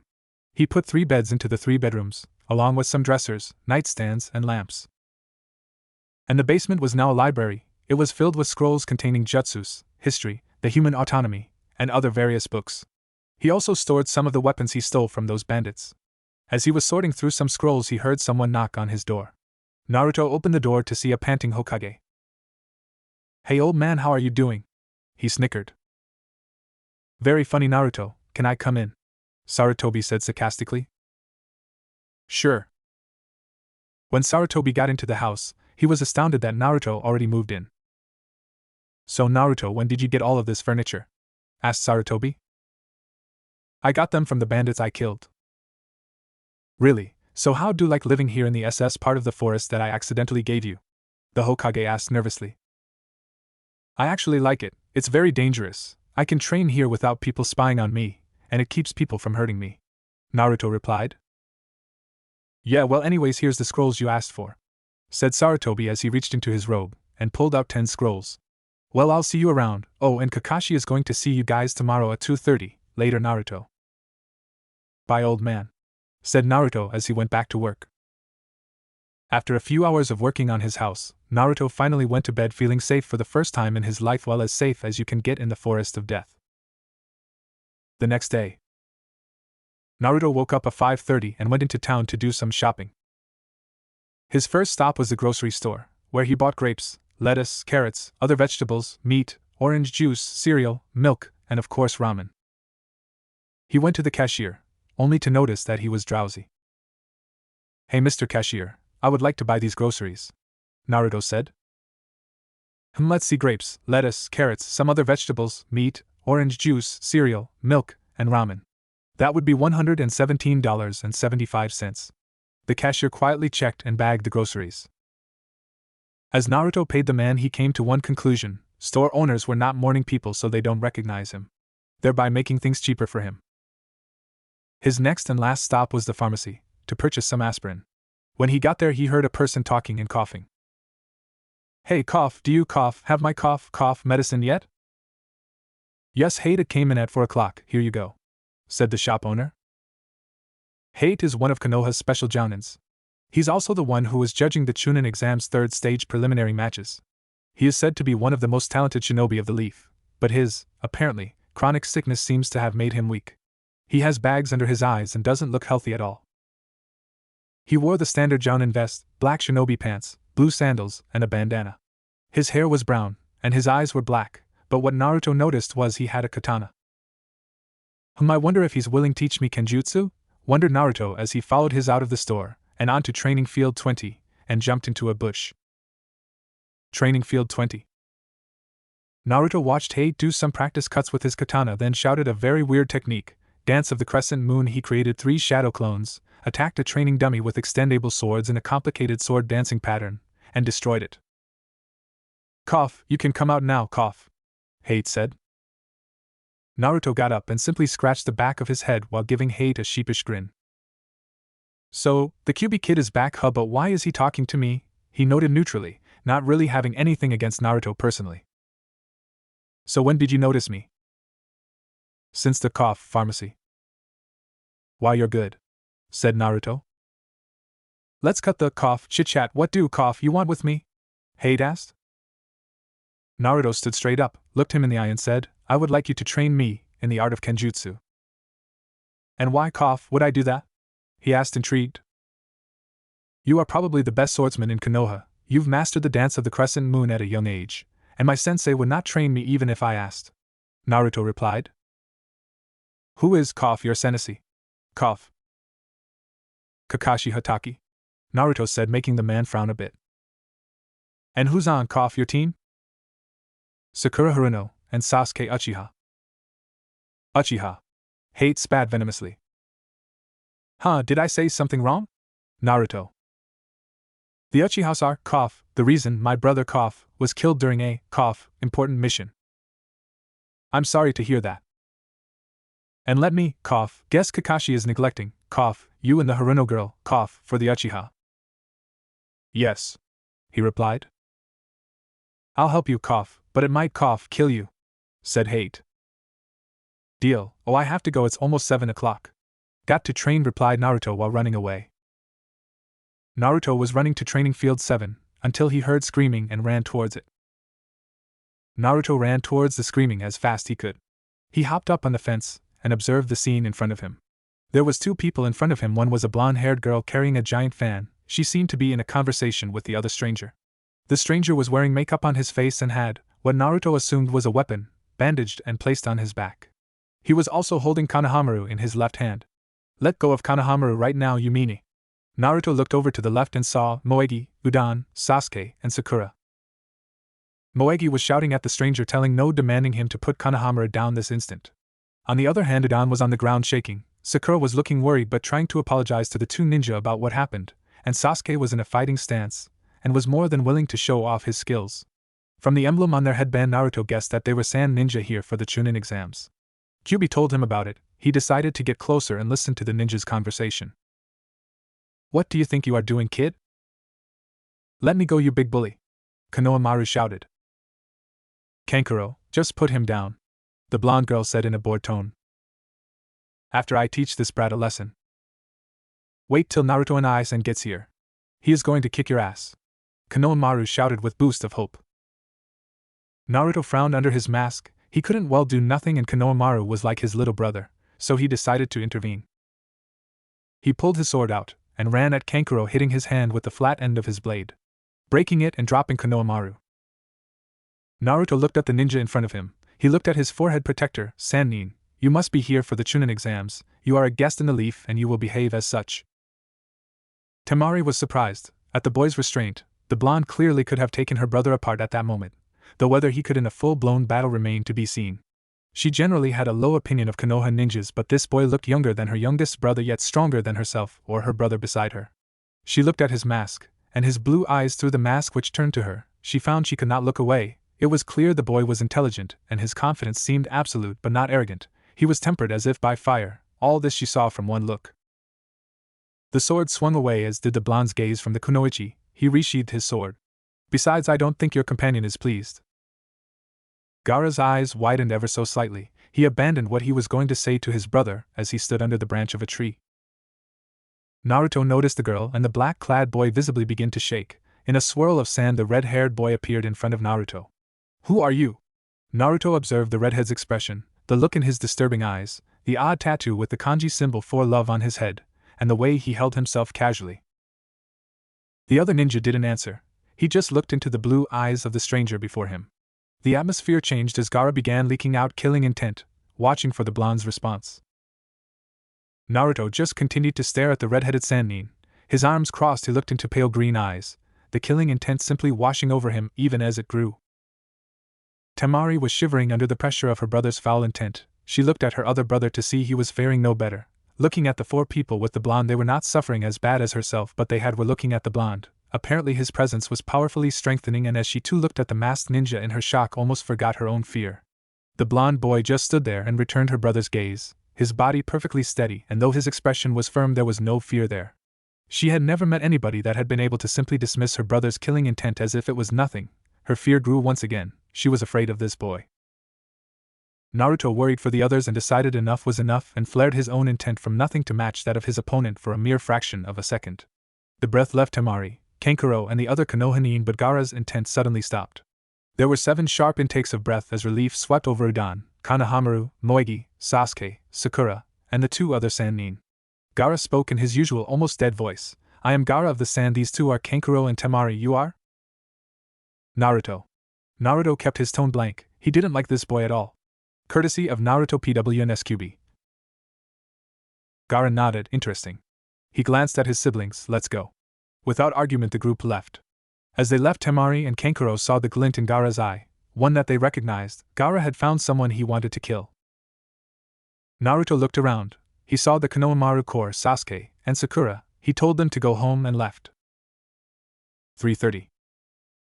Naruto was pissed. Not only was Kakashi late, but his teammates were trying to get him to talk. Thankfully Kakashi arrived, only for the pink-haired Banshee to scream, "You're late." "Sorry, but I nominated you 3 for the Chunin 3, only have a week to train, so good luck," said Kakashi as he disappeared in a puff of smoke. "Later, losers, I have to train," said Naruto as he went towards the Forest of Death. It has been 5 days since Kakashi nominated Team 7 for the Chunin exams, and Naruto has been making the most of it. Every morning Naruto creates 200 shadow clones to do the water walking and tree climbing exercise, adds 15 pounds to his weights, runs 20 laps around the Forest of Death and Konoha, 500 push-ups with a boulder on his back, 500 sit-ups, a new chakra control exercise where he balanced on a kunai with one finger by himself, and sword exercises using his clones. At noon Naruto meets Hate at Ichiraku Ramen. They eat lunch, without Naruto making him broke and train until night. And at night Naruto visits Zabuza and Haku for dinner. He talks to them about random stuff, and asks for some tips on training. The next day was the same, only Naruto actually mastered Dance of the Crescent Moon, surprising Hate and himself. Well Naruto, you surprised me by, mastering this very, complicated technique. I must, say I'm impressed. Hate said / coughed. Hate-sensei, I just practiced a lot, Naruto said sheepishly. Yeah, well, enough of this, take the rest, of the day off, Yes, Hate-sensei. Damn it, it's only 3 o'clock, what am I supposed to OW? Naruto and another person fell to the ground, but they both got up, and Naruto saw the 3 people that would change his life forever. The first one was a heavily muscled male who was at least 17 and 6 feet 3 inches, with blue hair that went down to his waist and piercing green eyes. He wore a white shirt with the sleeves ripped off, with his forehead protector secured on his left bicep, along with baggy black pants. He also wore brown combat boots with iron greaves, but what startled him was he has heavy iron handcuffs around his wrists. The second one was a female who looked 17 as well and stood at 5 feet 4 inches. She had silky shoulder-length brown hair and brown eyes. She wore a white shirt with a blue snowflake covering her C-coupe bust, and her forehead protector was tied around her neck.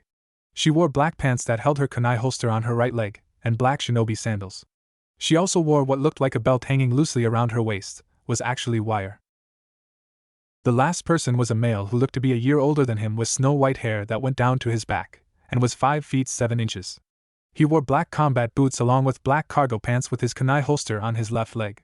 He also wore a black shirt, and black gloves. All of this was partially covered with a snow-white cloak. He wielded a pitch-black kodashi with a pitch-black sheath, but the most surprising thing about this guy was that his eyes were covered with white medical tape and his forehead protector, and 2 scars were going down his cheeks where his eyes were supposed to be. I'm sorry I bumped into you, said the girl. Hey, it's no problem. I'm Naruto Uzumaki. Who are you guys? Asked Naruto. Kazuma Ryoshi, said the guy in the cuffs. Hikari Ayami, said the girl. Sanasuke, said the blind guy. Well, from what your forehead protectors say, you're from Snow Country, am I correct? Yes, answered Kazuma. And you're here for the Chunin exams? That's right, Hikari replied. Well, I wish you luck later, Naruto said and ran off. Zabuza's house. Naruto arrived at Zabuza's house earlier than expected, but it was okay with him and let him talk to Haku. After dinner Naruto went to talk to Haku alone, and he surprised her. Haku-chan, I know we know each other for a short time, but I was wondering if I could take you on a date, Naruto asked with all the courage he could muster. Yes, I would love to, Naruto-kun, Haku answered. Really? Oh, I mean I'll pick you up at 7 tomorrow, later, Haku-chan, Naruto said, then left the house. He ran so fast it would make Guy cry. The Forest of Death. Naruto was in his house in the Forest of Death preparing his date with Haku. He was dressed smartly in loose black slacks, with a black sports jacket and an open-necked white shirt. Held in his right hand was a bouquet of red roses, all supplied by Shinigami. Damn, I'm so nervous. Shinigami-sensei, do you have any advice? Naruto asked. Yeah, don't screw up. Thanks a lot. What about you, Kyuubi-sensei? ZZZZZZZZZ. You guys suck. Haku and Zabuza's house, 7 o'clock. He began to sweat profusely when the front door opened to expel Haku. His breath hitched when he saw her. She was wearing a pink silk kimono. She had very little makeup on, just enough to accent what was already there. Her hair was down, reaching past her shoulder blades like the day he met her in the woods. She smiled slightly when she saw him. So, what do you think? Well, damn. She giggled lightly. So I take it that you approve? Yes, I do. Oh crap, I almost forgot, these are for you. He brought the flowers forward, and noticed the way her eyes lit up when she saw them. She squealed, grabbing the flowers and holding them to herself. These are my favorite, how did you know? A lucky guess. After Haku put the flowers in some water, she grabbed Naruto's arm as he led her through the village. Soon, though, she began to get confused. Naruto was walking past all of the restaurants in the village, even his ramen stand. Naruto-kun, where exactly are we going? The blondie smiled mysteriously. You'll see. It's one of the places I like to go when I have a lot on my mind. After another 5 minutes, they entered a heavily wooded forest. The forest didn't last long, though, before breaking away to reveal the top of the Hokage monument. Haku gasped. The sight was beautiful. The lights of Konoha, mixed in with the moon and stars of the sky, made the area seem so enchanting. Naruto gently led her to the edge of the cliff, where a picnic basket was waiting. Unfolding and spreading a blanket, he sat down next to Haku and handed her a plate. She smiled amusingly. So, dear sir, what would be on the menu tonight? Naruto smirked. Tonight we have beef kebabs, dango puddings, homemade stir-fry, fried and steamed rice, non-alcoholic wine, and for dessert, a chocolate cake. Remember, Naruto was never an idiot. Haku gaped at him. Where on earth did you get all of this food? Naruto chuckled. Well, I got everything but the wine from my own recipes. The wine I got stole from old man Hokage. You made all of this yourself? Haku asked. Well, yeah. Even though I eat ramen a lot, I had to learn to cook at a young age in order to feed myself. Soon, though, I found myself enjoying it more and more, though I rarely get a chance to practice, he admitted. Unsure of the food due to the boy's admitted negligence in practicing, Haku nonetheless grabbed a kebab and tentatively bit into it. Her eyes widened immediately. My good Kami! This is delicious! Naruto smiled. Well, I'm glad you like it. I just hope the rest of my cooking gets the same review. She did. In fact, all of the food Naruto had made was gone fairly quickly. The blonde was amazed at the sheer amount Haku could eat, while still maintaining her slim figure. When the food was done, Naruto summoned a few clones to pick up the mess, while he led Haku by the arm and walked her to a pond. Naruto-kun, why are we at this pond? Well, Haku, have you ever heard of ice skating? Yes, but why are we here? Haku asked. Simple, you use your bloodline to freeze the pond, Naruto replied. Still a little confused, Haku activated her bloodline and froze the pond. After she did, she asked how they were going to skate. Naruto just used the shadow clone jutsu and transformed them into skates. They skated for 2 hours, which they both liked very much. Then he led Haku by the arm and walked her to her house. Along the way, they made simple small talk before arriving at Haku's house. The girl looked fairly nervous as she turned to face Naruto. Thank you for a wonderful night, Naruto-kun. I've had the most fun ever in my entire life. Naruto grinned. Glad to be of service, ma'am. Haku rolled her eyes, but had a slight smile on her lips. Well, I suppose I should head on in, but first, I'll need something from you. Eh? What could I have that you would need, Haku? Naruto asked. First of all, call me Haku-chan. And secondly, this. Before Naruto could react, she grabbed the back of his head and pulled him into a kiss.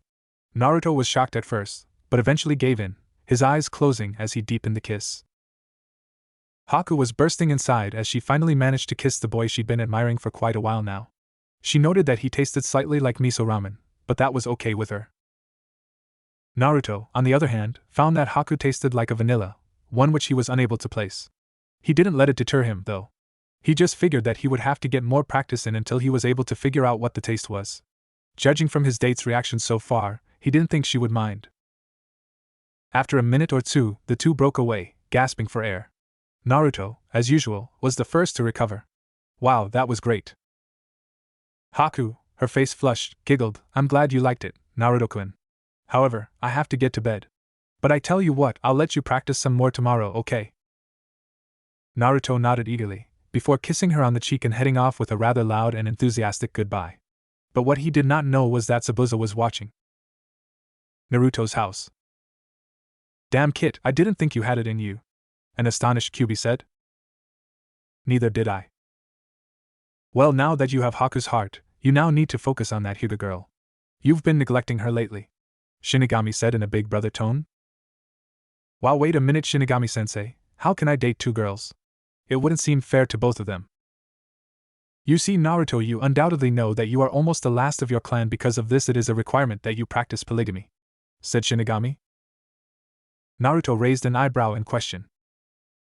I can see you don't understand. What it means is you are to take on multiple wives. Naruto blinked a couple of times as this was said. What? You can have both of them, you idiot. I'm going to bed. It was the day of the Chunin exams, and Naruto couldn't be any happier, because he would finally show everyone what he's made of. Team 7 arrived at the building, and started to walk to room 301 until Naruto heard people shouting and walked up to see some unimportant Genin team shouting at some Chunin to let them through to 301. Sakura was about to tell them that they're only on floor 201, but Naruto put his hand in front of her. Sakura looked at Naruto confused. Sighing, Naruto answered her. It's a test to weed out weak Genin. We'd be fighting useless battles if they were here. Sakura didn't say anything. He knew that she understood. 15 minutes later, most of the teams had left. Signaling to Sasuke and Sakura, Naruto walked over to the two Chunin and pushed them aside, ignoring their threats of battle. He kept walking even when he heard them charge. They both leaped into the air, intent on punishing him for pushing them aside. Naruto stopped but stood there with his hands in the pocket of his trench coat. They were about to hit him when a bandaged hand came out, caught both of their legs. Bushy brows appeared out of nowhere and stopped their attacks. Not wanting or caring about what happened next, Naruto just walked away. Sasuke gets his ass beat by Lee. I'm not writing the scene because it scared the crap out of me. Naruto waited for 15 minutes until the door opened as Sasuke and Sakura with Sasuke complaining about getting his ass kicked. Ignoring this, Naruto walked in and saw that there must have been 100 or more people there to take the exams. And he saw that they were all staring at him. What the fuck y'all looking at? Naruto asked. Most of them kept staring, but some of them turned away. Hey Naruto, shut up will ya? Naruto inwardly groaned when he turned around and saw Team 8 and Team 10 standing there. Before he could reply, Ino grabbed Sasuke's arm and started talking to him. Sakura interfered and she and Ino started bickering over who was Sasuke's girlfriend. Shikamaru was muttering something about troublesome girls, and Chuji and Shino were arguing about a dumb bug on the floor. And Naruto was hitting on Hinata, who was blushing redder than a tomato even though they dated before. Then some boy that was much older than them told them to pipe down because they already quite an impression. Hearing this, the rookie 9- Naruto looked around to see that everyone was staring at them. The boy then said that his name was Kabuto and that they didn't want to get on anyone's bad side. Kabuto then said that he'd taken the exams 7 times, so he knew how bad it was because everyone was on edge. A few minutes later, Kabuto pulled out a deck of cards and told the rookie 9 that he had info on hundreds of ninjas. Sasuke, who was closest to him, asked if Kabuto would show him info on some ninjas. Naruto was barely listening, but he heard the names of the ninjas that Sasuke wanted to know about. Sasuke was excited that he would get the stats and skills of the ninjas that he would beat. There's Rock Lee of the Leaf, Gaara of the Sand, and Naruto Uzumaki of the Leaf, he said.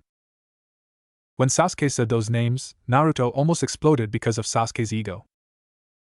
Hey Sasuke, I don't know why you want to get info on me or Gaara, because we don't give a rat's ass about you. Besides, I'm on your team. What could you possibly want to know about me that you don't already know? Stop being so nosy. Instantly, Sakura and Ino ran over to him and started shouting at him to apologize to Sasuke right now. Sasuke, on the other hand, tried to keep his cool but was failing. So he decided to ignore everyone except Kabuto. Kabuto flipped his hands through the stack of cards, coming up with 3. Let's see, Gaara of the Sand. 8 C-ranked missions, even 1 B-ranked mission. I don't have much else on him, just that he has returned from every mission without a scratch. The Genins looked up and around till they spotted Gaara, who was sitting between Temari and Kankuro. Sasuke looked back at Kabuto. What about the others? He asked. Rock Lee is a year older than you guys. Mission history, 20 D rank, 11 C rank. His sensei is Gai Mato. His taijutsu has improved greatly in this year, the rest is nothing impressive. This is his first exam with his teammates, Niji Hyuga and Tenten. What about the Dobe? Kiba asked. Let's see, Naruto Uzumaki, he's the dead last of the class. Mission history, 7 D rank, 1 C rank, 1 B rank, and 1 A rank. His skills suck, the only thing that changed about him was his clothes. Sasuke and Sakura knew about the D, C, and A-ranked missions because they were there. However, they didn't know about the B-ranked mission, and demanded to know when he did it. That must have been when I beat Mizuki defected from the village. Didn't think the old man would make it a B-ranked mission. he explained. Before anyone could say he was lying, smoke appeared, and a voice yelled out. All right, maggots, listen up. Suddenly a man appeared wearing a standard Chunin uniform but with a black trench coat covering it up. He also had a bandana covering his head. My name is Ibiki Marino, and I'll be your proctor for the first exam, which is a written one for those who don't know. Now everyone please select a number, and then go inside the room and sit at the designated seat. 10 minutes later everyone had a number, and was seated. Naruto was busy thinking about the test that he didn't notice someone sit down beside him. Hey Naruto-kun, the person said. Naruto looked over at the person sitting beside him and said, Hinata, how have you been? She smiled at him nervously. I'm good. How about you? Naruto smiled back at her. I'm fine, so what do you think about this exam? Hinata thought about his question before answering. I think it'll be ESY. Naruto laughed. Yeah, you're right, these weaklings can't stand against us. Thanks, and Naruto-kun, Hinata thought with a blush. Both of them kept talking, completely ignoring everyone's stares and complaints that they couldn't hear the proctor explain the rules. When one of them did complain, Naruto told him to shut the fuck up, gave him the one-finger salute, and gave him a small dose of killing intent that only he could feel. 5 minutes later they were whispering to each other despite the fact that they were taking the test. Naruto was holding Hinata's hand under the table, while he got the answers from Kyuubi. Hinata and Neji used their Bakugan using a meaner genjutsu to cover their veins. Sasuke used his Sharingan and copied from a Chunin disguised as a genin. Sakura used her oversized brain to get the answers, then Ino used her mind transfer jutsu on her, then used it on her teammates, and giving them the answers she stole from Sakura. Shino gathered information using a bee. Gaara used his sand to create the third eye. The sound genin used sound vibrations from the taping of the pencils. Kiba used Akamaru in some way. How the hell could they get away with that, especially in their own village who know what the Inuzuka can do with their dogs? Tenten used mirrors. How the hell did she not get caught? They were in plain view, how could they not see that? To give the answers to Lee. Kankuro used his puppet crow to take him to the bathroom, and later gave his answers to Temari. And the Snow Nines used their test to the 45-minute mark. According to the paper, that was the time that Ibiki gave out the 10th question. Eyes flickered from the paper to the scowling instructor, as they waited for him to begin talking. So, Ibiki said, it seems that we have some regular bookworms in here. Or some very good cheaters. At that, almost the entire room flinched. The exception was Sakura, who was thinking, I wonder who was dumb enough to cheat. So now it's time for the 10th question. But first, another rule. At that, the genin stiffened. You must choose whether to accept or reject this question. If you choose to reject this question, you will instantly lose all points, and you and your team will be failed immediately. Temari spoke out. But then what's the point? Why would anyone actually reject the question? A sadistic grin crossed Ibiki's features, as he said, because of what happens when you take the question and get it wrong.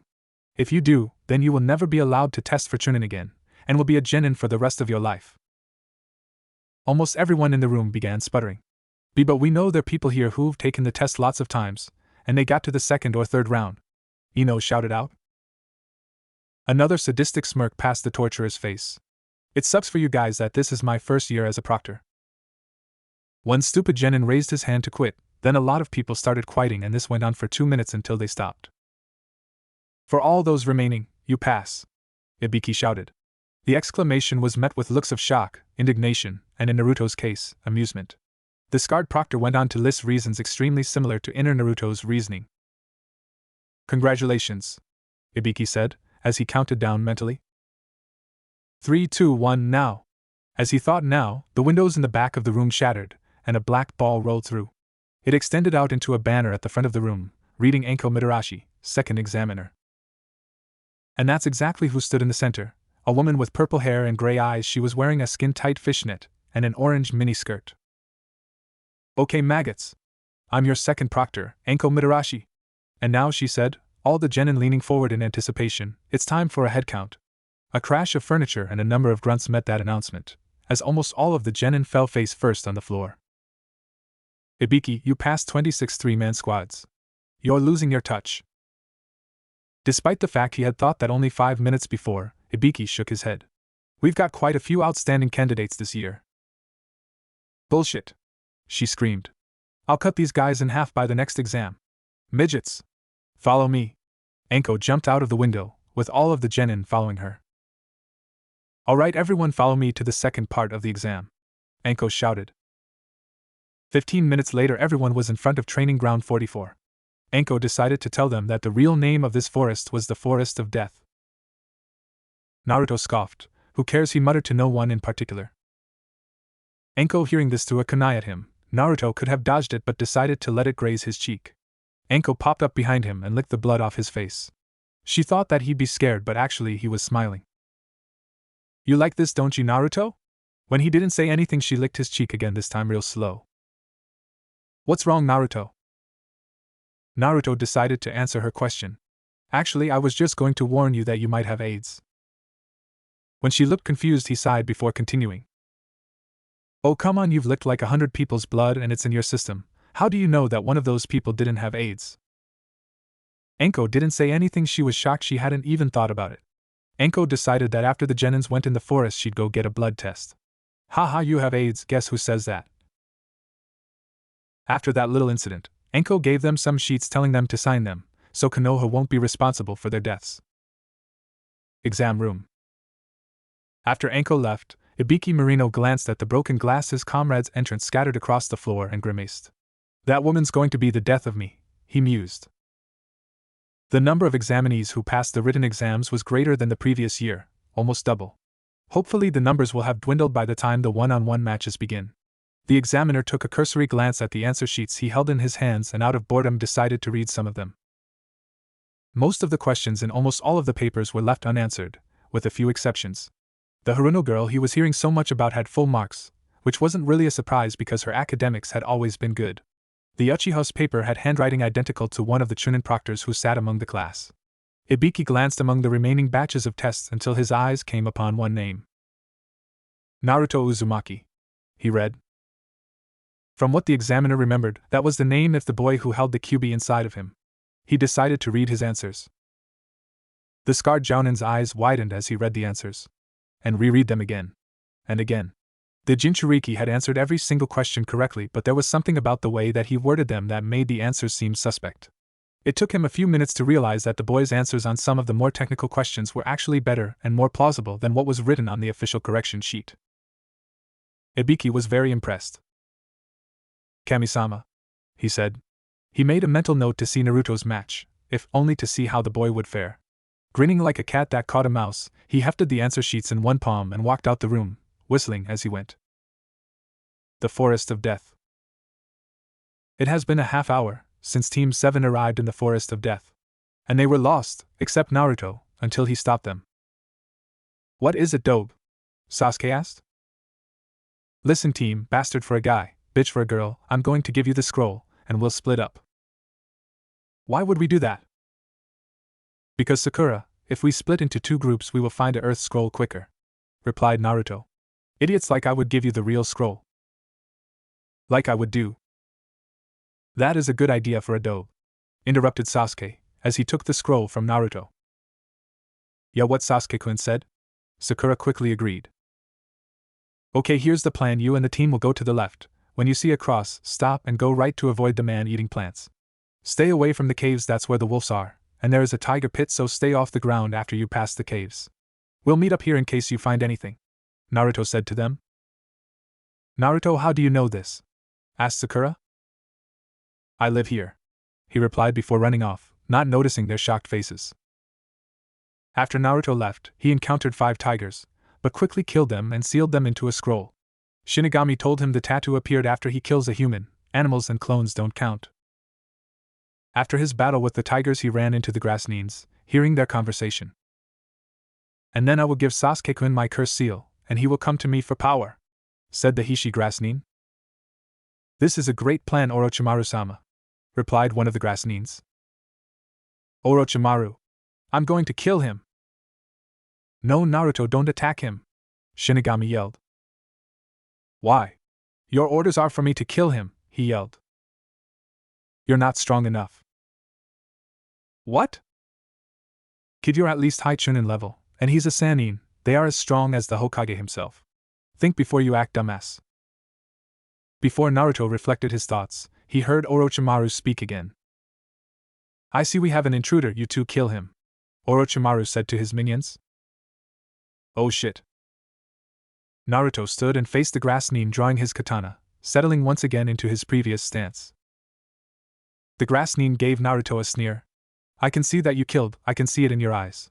When it comes time for me to deliver your death blow, I'll make sure to give you the same courtesy. Naruto activated his Kurashigan, then the darkness flames swirled around Naruto, knocking his hood off, and smoke rising from his mask, making him look like Shinigami himself. That kid, what are you? The man asked in fear.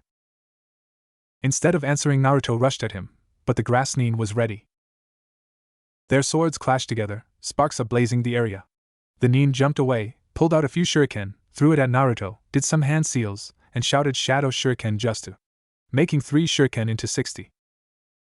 But Naruto was ready and shouted Dance of the Crescent Moon, creating 3 shadow clones, and their swords extended, destroying 25, with the others missing him. Now it's my turn, Shadow Shuriken Jutsu, Naruto shouted, sheathing his sword. He threw 5 shuriken and turning them into 500, shocking the grass Nin. The grass Nin shook out of his confusion, put his hands on the ground saying, Earth style, Earth flip jutsu. A huge slab of earth rose from the ground, the whole earth wall got filled with shuriken, while the rest got stuck into the trees. Damn it, how did you learn my jutsu? Are you an Uchiha? Asked the panting grass Nin. I'm no Uchiha. Naruto spat venomously. Really? Well, it doesn't matter, now die, he said, drawing his katana. Naruto's sword clashed with the grass Nin's, and produced a few more sparks. Pivoting on his heel, he twirled clockwise around the man, crouching in the process. Using the momentum of his twirl, he brought his sword in a low arc across the man's kneecaps. The Nin jumped, and did an axe kick to Naruto's head, stunning him. He then slashed in a horizontal arc, cutting from his chest to his hip. He then did some hand seals and shouted, Earth style, Mud Dragon Bomb. True to form, the man slammed his hands down on the ground and seemed to grasp at the earth. The shape of a dragon's head rose out of the ground, and spat a lot of mud balls at Naruto. Naruto quickly recovered, and did some hand seals, inhaled and yelled out, Fire-style Fireball Jutsu. Shooting out a fireball the size of his house, the 2 jutsus slammed into each other, causing a massive amount of smoke and dust, obscuring everyone's vision. Except Naruto, with his Kurashigan activated, he could see through the dust, and charged at the grass Nin, who was trying to find his way out of the dust. Unluckily for him, it was too late. Naruto's blade slammed into him, cutting him deeply across his chest. The force of the strike blew the Nin into a tree, where he grimaced in pain and slumped over, clutching his chest. Naruto sighed slightly and began to walk over towards the grass Nin, readying himself to give the final blow. Standing only a few meters in front of the heavily injured grass Nin, Naruto knelt down and brought his katana in front of him. You are good, kid, never seen a shinobi like you. The man coughed a few times, splattering blood onto the ground. Wiping his mouth, he heaved in a deep breath. I can definitely see why I lost. Hey, imagine me, losing to a kid. It's disgraceful. Naruto sighed and stood, bringing his hands into a cross grip on his katana, in a typical beheading stance. Naruto. My name's Naruto Namikaze. You asked earlier and I figured that you should at least know the name of the person who killed you. The grass Nin looked up with a chagrined smile. Yeah. Kid, listen, make a name for yourself. That way when I tell everyone down in hell. He let forth another rattling cough, holding his chest area. The man breathed a deep sigh again, and looked up with an almost pleading expression. When I tell everyone in hell who killed me, at least they will know that I died from someone powerful, and not some dumbass. A stiff wind blew through the clearing, stirring up a few leaves and ruffling Naruto's blonde and black hair. Yeah. I will do that. Before I kill you, I would like to know your name. The man coughed again, but said, My name is Raden Mizuno of the Sound. Naruto then swept his katana in a diagonal arc across the man's neck, separating his head from his torso. The man's body slumped to the side and his head hit the ground with a small thump. For a moment, everyone present was silent. Naruto released his cross grip on his katana and let his sword hand rest loosely at his side. Naruto thought, with a grimace, that if any kill should be considered his first, it was this one. This was his first true shinobi kill. He had pitted his life against another man's life in mortal combat, and come out on top. In the shinobi world, the one who lost was dead, and the one who won lived. The strong survived, the weak died. That was how shinobi lived. As much as Naruto hated to admit it, this was the shinobi way. He sighed and took out a rag, cleaning it of any detritus, before sheathing it on his waist. Clap, clap, clap. Naruto turned around looking at the other grass now turned Sannin, clapping for him. I must say, I'm quite impressed he was one of our best swordsmen. Anyways, Orochimaru is always looking for new recruits, why don't join us? If not, Kimimaro Kagaya will be your executioner, said the Sannin. Kimimaro was 5 feet 8 inches with long white hair, green eyes with red mascara under his eyes, which is very weird, and he had red dots over his eyebrows. He wore a baggy white yukata, black cargo pants, black shinobi sandals, and had that weird purple belt. I would never join that pedophile. Besides, if I do join, he would kill me after I'm all used up. Just like you, replied Naruto. Orochimaru-sama would never abandon me. He then pulled out a bone sword and charged into battle against Naruto. With Sasuke and Sakura. Kukukuku, such fire in those eyes, the androgynous grass Nin hissed, you really are Itachi's little brother. How do you know that name? Sasuke shouted. The grass Nin smiled unnaturally wide and shot his tongue at Sasuke. The tongue hit the ground that Sasuke had been standing moments before and produced a crater as he jumped onto a branch. Sharingan, Sasuke muttered as his eyes turned red and a comma formed in each eye. The grass Nin smiled wider and said, Sasuke, do you want the power to kill you, brother? To be the best? I know you do, little boy, the ninja cooed as he licked his lips. Man, he's really gay, am I right, everybody? Sasuke growled, knowing it was true, as he took out a demon wind shuriken and threw it at the ninja.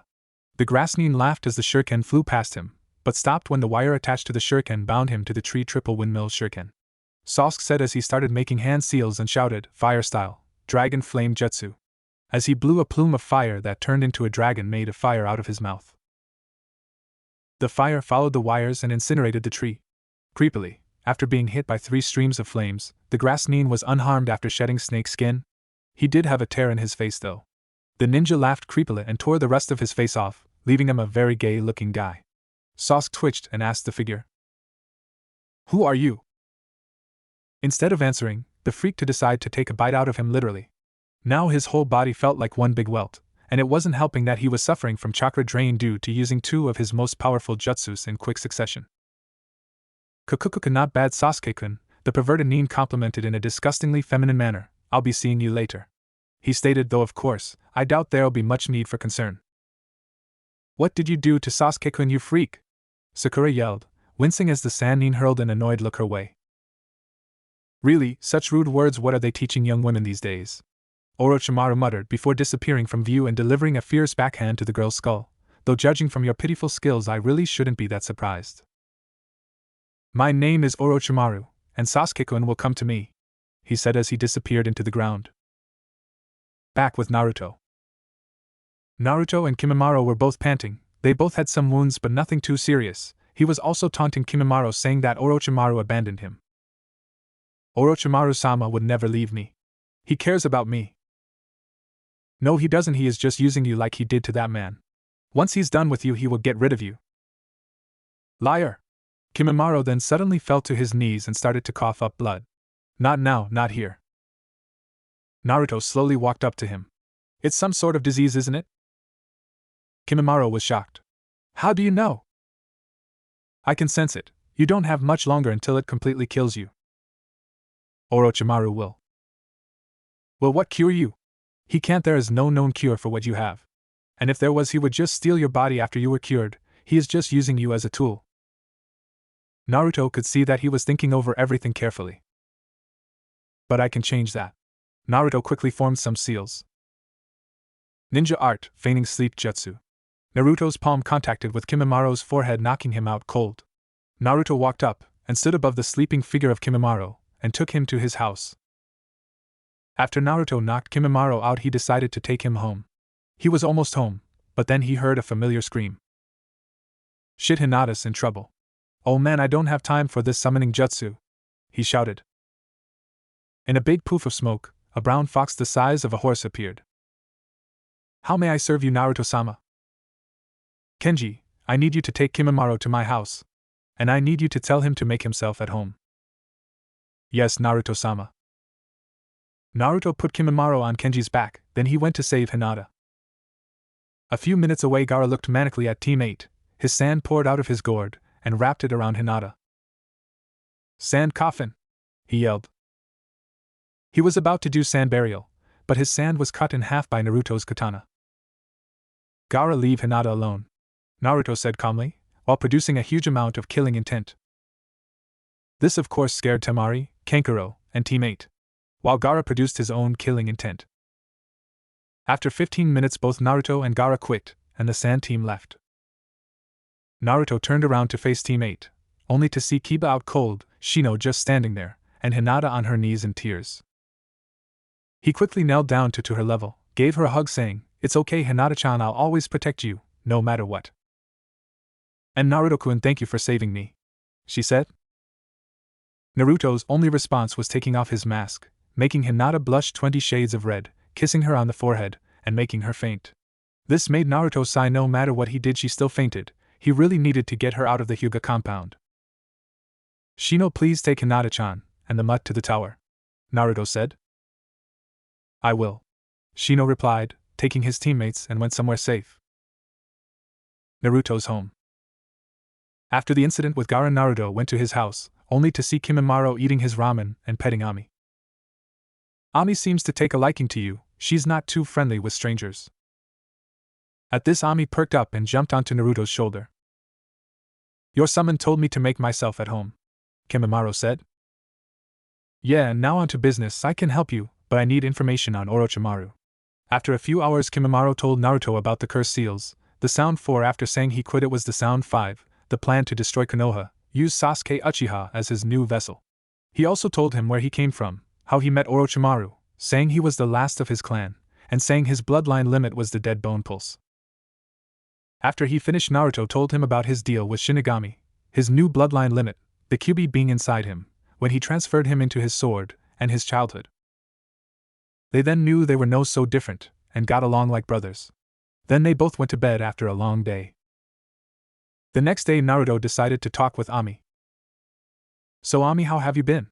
Naruto asked. "Lonely," she replied. "I'm sorry sweetheart, I've been very busy, training to protect you, and getting you a new mommy."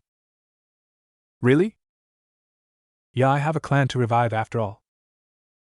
They pretty much did this the entire day, and Kimimaro slept because of his illness. The next day Kyuubi talked to him. "Hey kid, aren't you forgetting something?" Kyuubi asked. "Yeah, I forgot to eat breakfast." "No, it rhymes with even." "Nope, doesn't ring a bell." "You dumbass, it's Team 7, they're in trouble," Kyuubi yelled. "Oh shit, I forgot about them." "Daddy, what's wrong?" Ami asked. "Ami, Daddy has something important to do, I'll see you later, bye," Naruto said before running towards his teammate's chakra signature. With Sakura. "I got some parts from the manga, anime, and guidelines, the rest is me." "Ha! You can barely move, what makes you think you can keep me from killing Sasuke?" Sokka taunted. "Say your prayers, bitch." As he was ready to finish her off, when 3 others appeared in front of Sakura.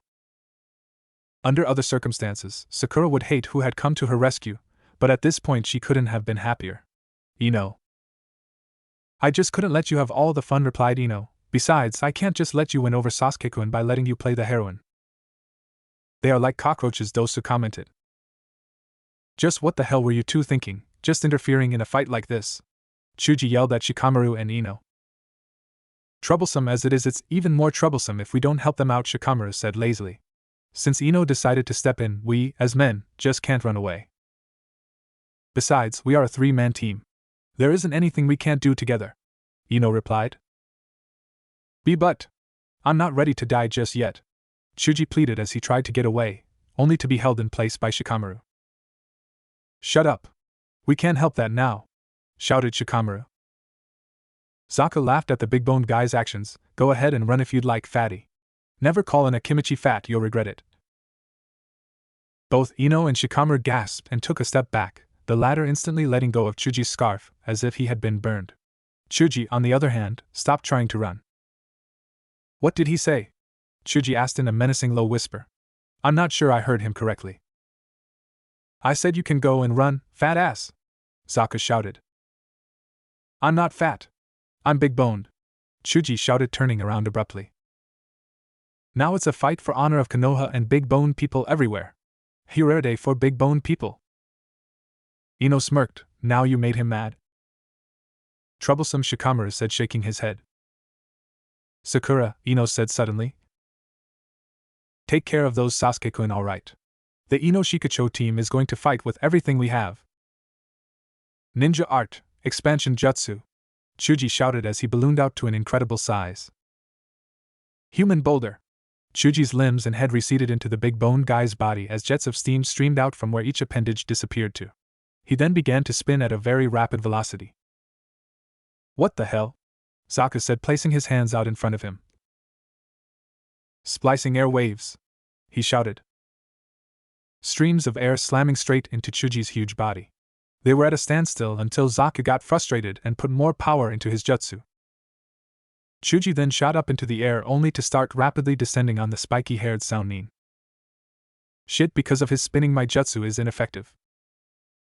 Dosa saw Zaka's predicament and ran to save his partner. Shikamaru decided to step in at this point. I don't think so. Shadow Possession Jutsu. The Nara's shadow lanced out to capture the Sannin's shadow, holding him in place. Shadow Possession Jutsu success. Meanwhile, Zaka was just barely able to dodge Chuji's attack. Dosa! What the hell are you doing? Kin shouted when she saw him not doing anything. Ino, take care of the woman, Shikamaru ordered. No problem, Shikamaru replied. Ino, just take care of my body. Mind transfer jutsu. Shikamaru caught Ino as she slumped to the ground. Chuji had Zaka boxed in with no escape in sight. Kin! What are you doing? Zaka shouted. What's wrong? Dosa asked. Kin/Ino then held a kunai to her throat. This is it. If you move, she's dead. Unless you want us to do lasting harm to you guys, you'd better drop your scroll and go. She ordered them. Once we feel that you are a good distance away, we'll then release her. Zaka's response was to attack his teammate. Chuji! Shouted Kin/Ino. Choji intercepted the attack, taking the brunt of the damage, but Kin was sent flying back into the tree behind her. Ino's body started bleeding. Ino! Shikamaru shouted. Chuji had returned to his normal size, his attack expired and he was in no condition to continue the fight. What the hell? They attacked their own teammate, Kin/Ino said as she got up. You took us far too lightly, Zaka said, smirking. Our purpose is not some dumb scroll or to even make it through the exam, Dosa added. It's Sasuke-kun. Shikamaru's shadow then receded back to him, releasing Dosa. I see your jutsu has a set time limit, observed the newly freed Dosu.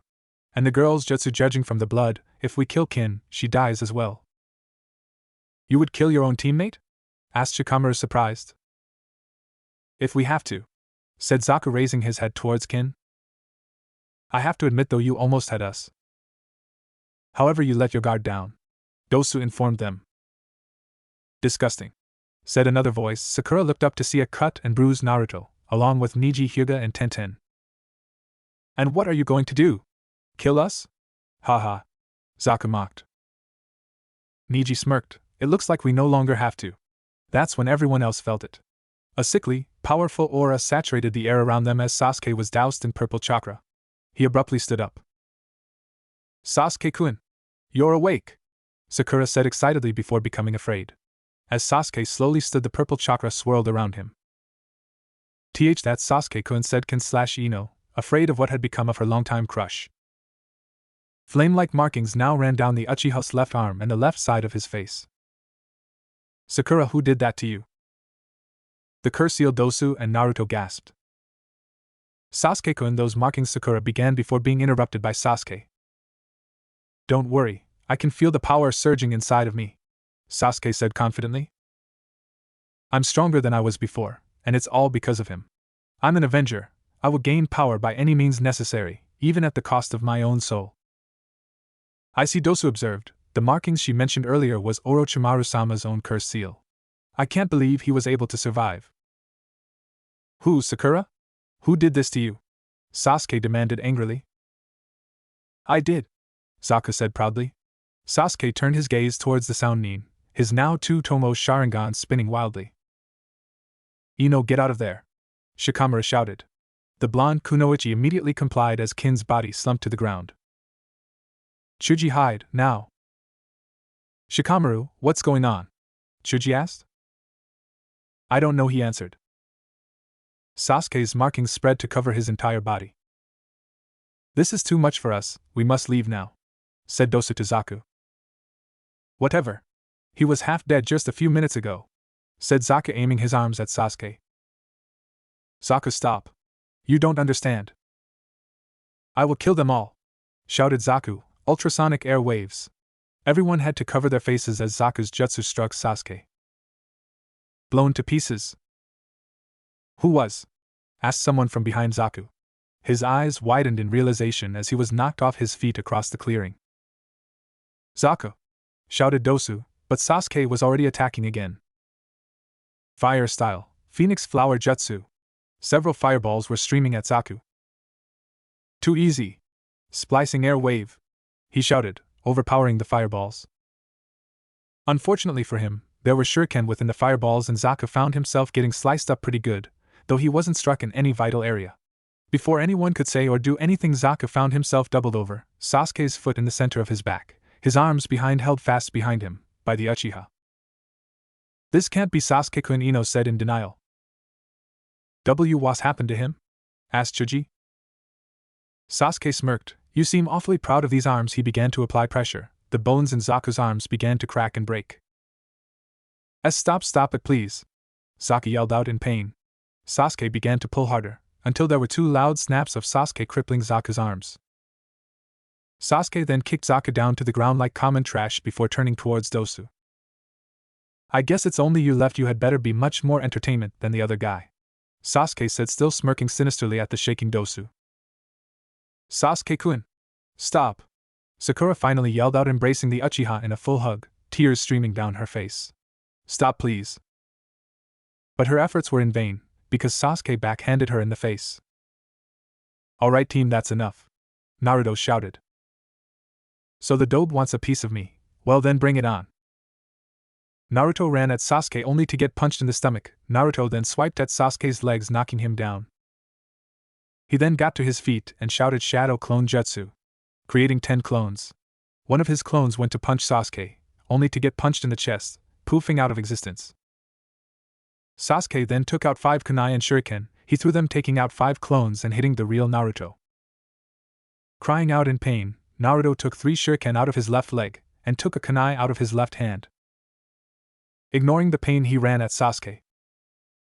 After finishing off the last clone, Sasuke kicked Naruto in his right knee, then he elbowed him in between the shoulders. With that, Sasuke knocked Naruto into the air with a solid kick to the chin, and then jumped after him, then appeared behind and delivered a stunning backhand strike to the face. He wasn't finished with that thought as he punched Naruto in the stomach, followed by a devastating spin-around kick to the chest. Sasuke called out Lion's Barrage as he finished the attack, knocking Naruto's mask off, and breaking a lot of his bones. Everyone who was not unconscious couldn't believe what they were seeing. Sasuke Uchiha was killing his teammate, and not showing any kind of mercy. So Dobe, what do you think of my newfound power? Naruto didn't answer. Can't speak. Oh well, I guess I'm the better shinobi. Naruto still didn't answer. With this power, I can kill that ice bitch. He didn't get a chance to finish when Naruto punched him in the jaw, and sending him into a tree. His chakra was intense. Everybody minus Sasuke fell unconscious. His chakra was so intense it even scared Shinigami. Naruto, stop. If you don't stop the Juggin, I will. Oh shit, it's too late, Shinigami yelled. Naruto stood up, his medical tape around his lower torso and left arm burned off. His wounds were already healing, leaving some scars. Naruto's spiky blonde hair began to stand straight up in the front, no longer covering his forehead. His eyes turned into the Kurashigan, but a 5th Tomo appeared. His nails grew longer into claws, and his whiskers became thicker. Then what appeared to be a slit across it appeared and began to slightly glow. The teal glow became more intense as it got wider. When the slit fully opened, the glow subsided, revealing a third eye much like Naruto's normal too. It was crimson in color, although it was slightly slitted. I will not allow you to hurt Haku. I'm going to kill you, Naruto shouted in a demonic voice.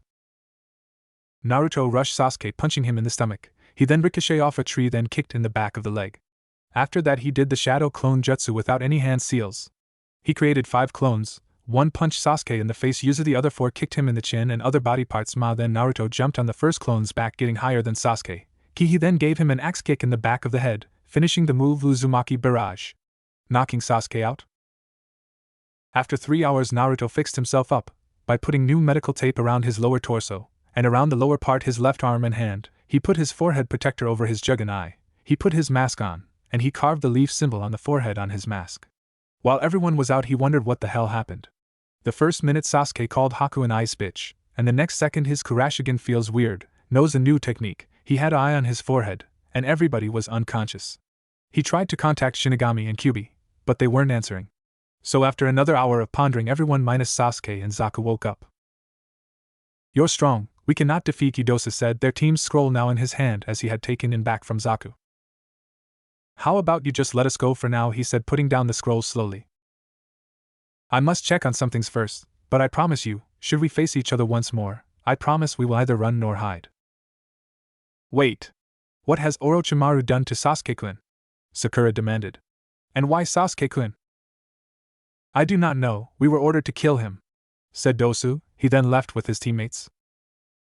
After that, Team 10 and Team 9, Guy's team, left, leaving Naruto alone because Sakura collapsed from exhaustion. "Great, now I have to carry their sorry ass, oh well, shadow clone jutsu," he shouted. He picked up Sasuke and his clone picked up Sakura, and went towards the tower. When Sasuke woke up, it was to find Naruto carrying him over his shoulder like a sack of potatoes. Another Naruto, running next to them, had Sakura in a similar position. "You awake, sleeping beauty?" he heard the blonde ask, causing him to moan in reply as his head spun. "I feel like shit," he muttered honestly, feeling bile rise in his mouth from those few words. "You puke on me, and I'll castrate you with your teeth," Naruto threatened. When the clone felt Sakura move and moan, he accidentally hit her head off a branch, rendering the kunoichi unconscious once more. As a result, the trip was relatively quiet until they got to the tower, where the irate kunoichi finally regained consciousness and would have made a scene if Sasuke did not tell her to shut it. The tower. As it was, they were trying to figure out the connection between the scrolls and the tapestry, when Sasuke noted the smoke rising off the center, slapping them to the floor, causing a figure to appear in a cloud of smoke. "Iruka-sensei, nice to see you again," Naruto said. "Good to see you made it this far," the scarred man noted. "You have one more day in the exams, why don't you rest?" Naruto nodded, then he glanced at Sasuke. "Could you get a medic, Nin?" he asked. "Some snake freak attacked Sasuke in the woods, he's got this freaky hickey on his neck. Plus he's really beat up." Sasuke snorted and showed the mark to the worried Chunin, who agreed to have a medic sent in immediately. In the meantime, Naruto decided to catch up on his time with Hinata. Sakura glared at the blonde whom she blamed for stealing her precious time with Sasuke. It was the day of the preliminaries. The teams who made it was Team 7, Team 8, Team 9, and Team 10, the Sand Nins, Snow Nins, and Sound Nins. Not Kabuto's, Orochimaru made him and his team drop out of the exam. There were also some onlookers the genin knew, like the Sadaime, Kakashi, Ibiki, Anko, Iruka, Kotetsu, Izumo, and Hate. The ones they didn't was a jounin with a large third-degree burn scar on his face, a Senbon chewing jounin, one with sunglasses. Also in attendance were the clan heads comprising of Hayashi Hyuga, Shibi Aburame, Suminozuka, Inoichi Yamanaka, Shikaku Nara, and Shiza Akimichi. The jounins of the teams consisted of Kakashi, Kurenai, Asuma, Gai Baki, the Sound Nin, Kafuro Kimura Couch, and the Snow Nin Amanda. Amanda was 5 feet 6 inches tall. She also had green hair tied in a ponytail and green eyes. Amanda wore a white jounin vest, blue cargo pants, and white boots. Her kunai and shuriken were in pouches on her waist. She wore black iron-knuckled gloves, and her forehead protector was used as a belt. "If there is anyone who doesn't want to compete, due to injury or exhaustion, please raise your hand," said Sarutobi. No one did. "This means one of you have to fight twice, so any volunteers?" he asked. No one rose their hand. "Fine, bring out the screen." A large TV screen came out on the wall and started flashing names. "Whoever's name flashes on the screen, either he or she will fight twice." The screen stopped on the name Naruto Uzumaki, which Kiba laughed out loud, saying he won't make it past round 1. The screen flashed through the names until it came to Naruto Uzumaki vs. Sakura Haruno. Everybody thought this would be a piece of cake for Sakura. After all, it was no secret that Naruto had a crush on her. Boy, were they wrong. Hate started the fight. Sakura did the clone jutsu to distract Naruto, and then she attacked him. He didn't move, so she punched him. This went on for a minute, stunning everybody, because he wasn't moving an inch nor was he defending himself. Sakura then gave a chakra-enhanced punch to Naruto's very sturdy mask, sending him across the room and crashing into a brick wall. Sakura then taunted Naruto. "I guess everyone was right, you are worthless." "What now, you can't speak? Well, I guess you aren't the strongest person here like Sasuke-kun," Sakura stated with stars in her eyes. Then Naruto started laughing. "What's so funny, dope? Sasuke this, Sasuke that, I don't see anything special about him," he said. "What? Are you blind? Sasuke-kun is the best. He survived the Uchiha massacre, it just went on and on and on, and finally Sasuke will love me after I beat you," Sakura ranted, while everyone just sweat dropped. "Him love you? That's a laugh. Sasuke cares for no one other than himself, he wants power not love, he would kill you in a heartbeat if it would get him enough power to beat Itachi. And he's a homo," Naruto shouted, making most of the guys along with Sami Chunin and Jounin laugh until they went into a coma. That's when inner Sakura came out. "What, Sasuke's not gay? He's talented, handsome, he would never hurt me. He's stronger than any of these talented rookies." She didn't notice the pissed off looks said rookies gave her. "And one day he'll beat you and take away your dream and become Hokage. Nobody likes you, everyone hates you, I hate you, I hate you, I hate you," she screamed. But then stopped, realizing her mistake. Naruto snapped, "That bitch is going to pay." Naruto got up and shouted, "Shadow Clone Jutsu," creating 5 clones.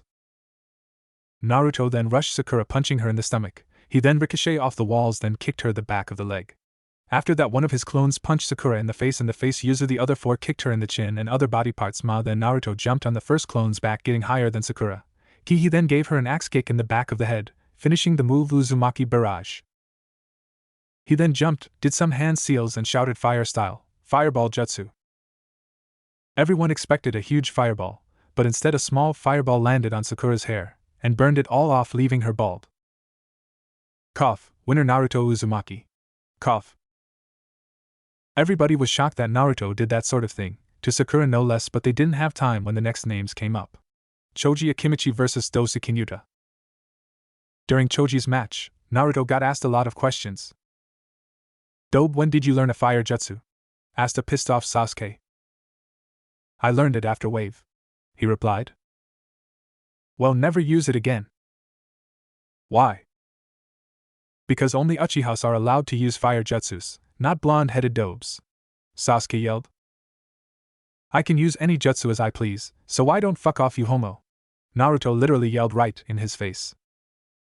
They were interrupted with Dosu beating Choji, and the next fight was between Sasuke Uchiha vs. Ino Yamanaka.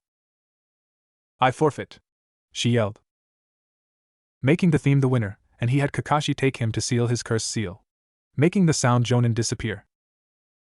Kankuro vs. Kiba Inuzuka. "I'm not writing this match." Naruto still has more questions to answer. "Naruto, why did you beat the crap out of Sakura? I thought you loved her?" Shikamaru asked. "I never really liked that bitch, and she crossed the line," he answered. "Troublesome blonde," Shikamaru muttered. The match was over with Kankuro the winner. Temari vs. Tenten. Fight. Tenten wasted no time throwing 4 kunais at Temari, only to find that she missed. And Temari's fan was slightly open, showing a purple circle inside the fan. "Impossible. I never miss," Tenten thought. Nice try, little girl, but that wasn't even close. You already seen my first moon. Once you've seen all 3, it'll be all over for you," Temari taunted. "Damn it, I hate to do this, but you leave me no choice. Man, I was hoping to use this in the finals," Tenten said as she took out 2 scrolls. Twin Rising Dragons. She continued as she jumped into the air, her scrolls following her, swirling like dragons. She then put her hands by the scrolls, where she started throwing various kunai, shuriken, scythes, maces, and other weapons. Only for Temari to open her fan, showing off the second moon, blowing all her weapons in different directions. Suddenly Tenten pulled her arms back, and then her weapons came flying back towards her. She then threw her weapons again, only for them to be blown away again, and Temari's weapon showing off her third moon. "Take this. Cutting whirlwind," Temari shouted as she swung her fan, creating a mini tornado, capturing Tenten within it. The tornado then started cutting Tenten all over her body. She then started to fall towards Temari, who held her fan out. She caught her on the butt of her fan. Winner Temari, cough, Hate said, as Tenten was taken to the hospital. Winner, Temari. Kintsuchi vs. Shikamaru Nara. Me, eh? Said Shikamaru as he made his way into the arena, with Ino shouting, Shikamaru, don't lose. Be a man. Dosu cautioned his teammate, he uses the shadows. Beware of them. Kin smirked and said, I won't fall for that stupid trick.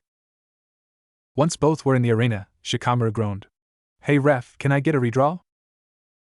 Sorry, all decisions are final. Damn, said Shikamaru. Troublesome on top of that, I'll be dealing with a girl. Kin, pissed about his earlier comment, replied, then I'll be sure to finish this match quick. I know what her teammates can use, thought Shikamaru, as Hate began the match, but I have no idea what she can do. On top of that, she saw my technique. And I can only this. He put his hands into the rat seal. As he tried to do his shadow possession jutsu, Kin dodged and threw Saman at him. When he dodged, he noticed that the two she threw had bells on them. So that's your game? You throw the Saman with the bells, and I'll react to the sound, and notice the other Saman you throw. He grinned. Clever. Kin managed to trick him with chakra strings attached to the bells, which not only surprised Shikamaru so she could hit him, it also cast a genjutsu every time he heard the ringing. Right now, instead of one Kin, he was seeing 12. But which one's the real one? When Shikamaru used his shadow possession jutsu to travel along the string and connect with her body, she was more than surprised. He drew a shuriken from his pouch, and she did the same. When he threw it, she threw it as well, screaming, Are you crazy? Forfeit, or I'll cut the both of us. Kin knew better than to call his bluff, so she did so. Winner, Shikamaru Nara. Shino Aburaim vs. Sanosuke. Sanosuke and Shino went down to the arena, where Hate began the fight. Shino bugs started pouring out of his cloths. You should surrender, if you don't you'll never be a shinobi again. Shino warned. I'm sorry friend, but I can never run away. Sanosuke answered. Very well. Then Shino's bugs attacked Sanosuke, who barely jumped out of the way. He did one-handed hand seals, and yelled out ice style, Tiger Pierce's Dragon Jutsu. A large tiger made completely out ice, rushed out and froze Shino's bugs right in their place. He then went to his knee and started coughing up blood, but managed to say, Shino please cough, give up I don't want cough hurt you. I'm sorry but I must win, said Shino pulling out two kunais. Then I'm sorry cough, for what I have cough to do. Sanosuke then drew his kodashi, its pure white blade shining in the sunlight. He then disappeared, but reappeared circling around him leaving after images. He then appeared in front of him yelling out, Kodachi Ryu, Dance of the Wheeling Sword, cutting 3 bloody slashes into Shino's chest. That move surprised Hate no way. That sword style has been lost for over 100 years, where did he learn it? Ref I didn't hurt him too badly, but he still needs a medic. Oh yeah cough, Winner Sanosuke cough. He then collapsed, and his teammate Kazuma took his to their sensei, where he and she started healing him. Kazuma Ryoshi vs. Rock Lee. I feel happy fighting you, Lee said. Why don't we make this interesting? Kazuma suggested. Sure, what is it? We fight using taijutsu only. Yes, you must be physic, because I can only use taijutsu. Your flames of youth burn brightly, Lee yelled. That's right, Lee, his flames of youth are burning brightly.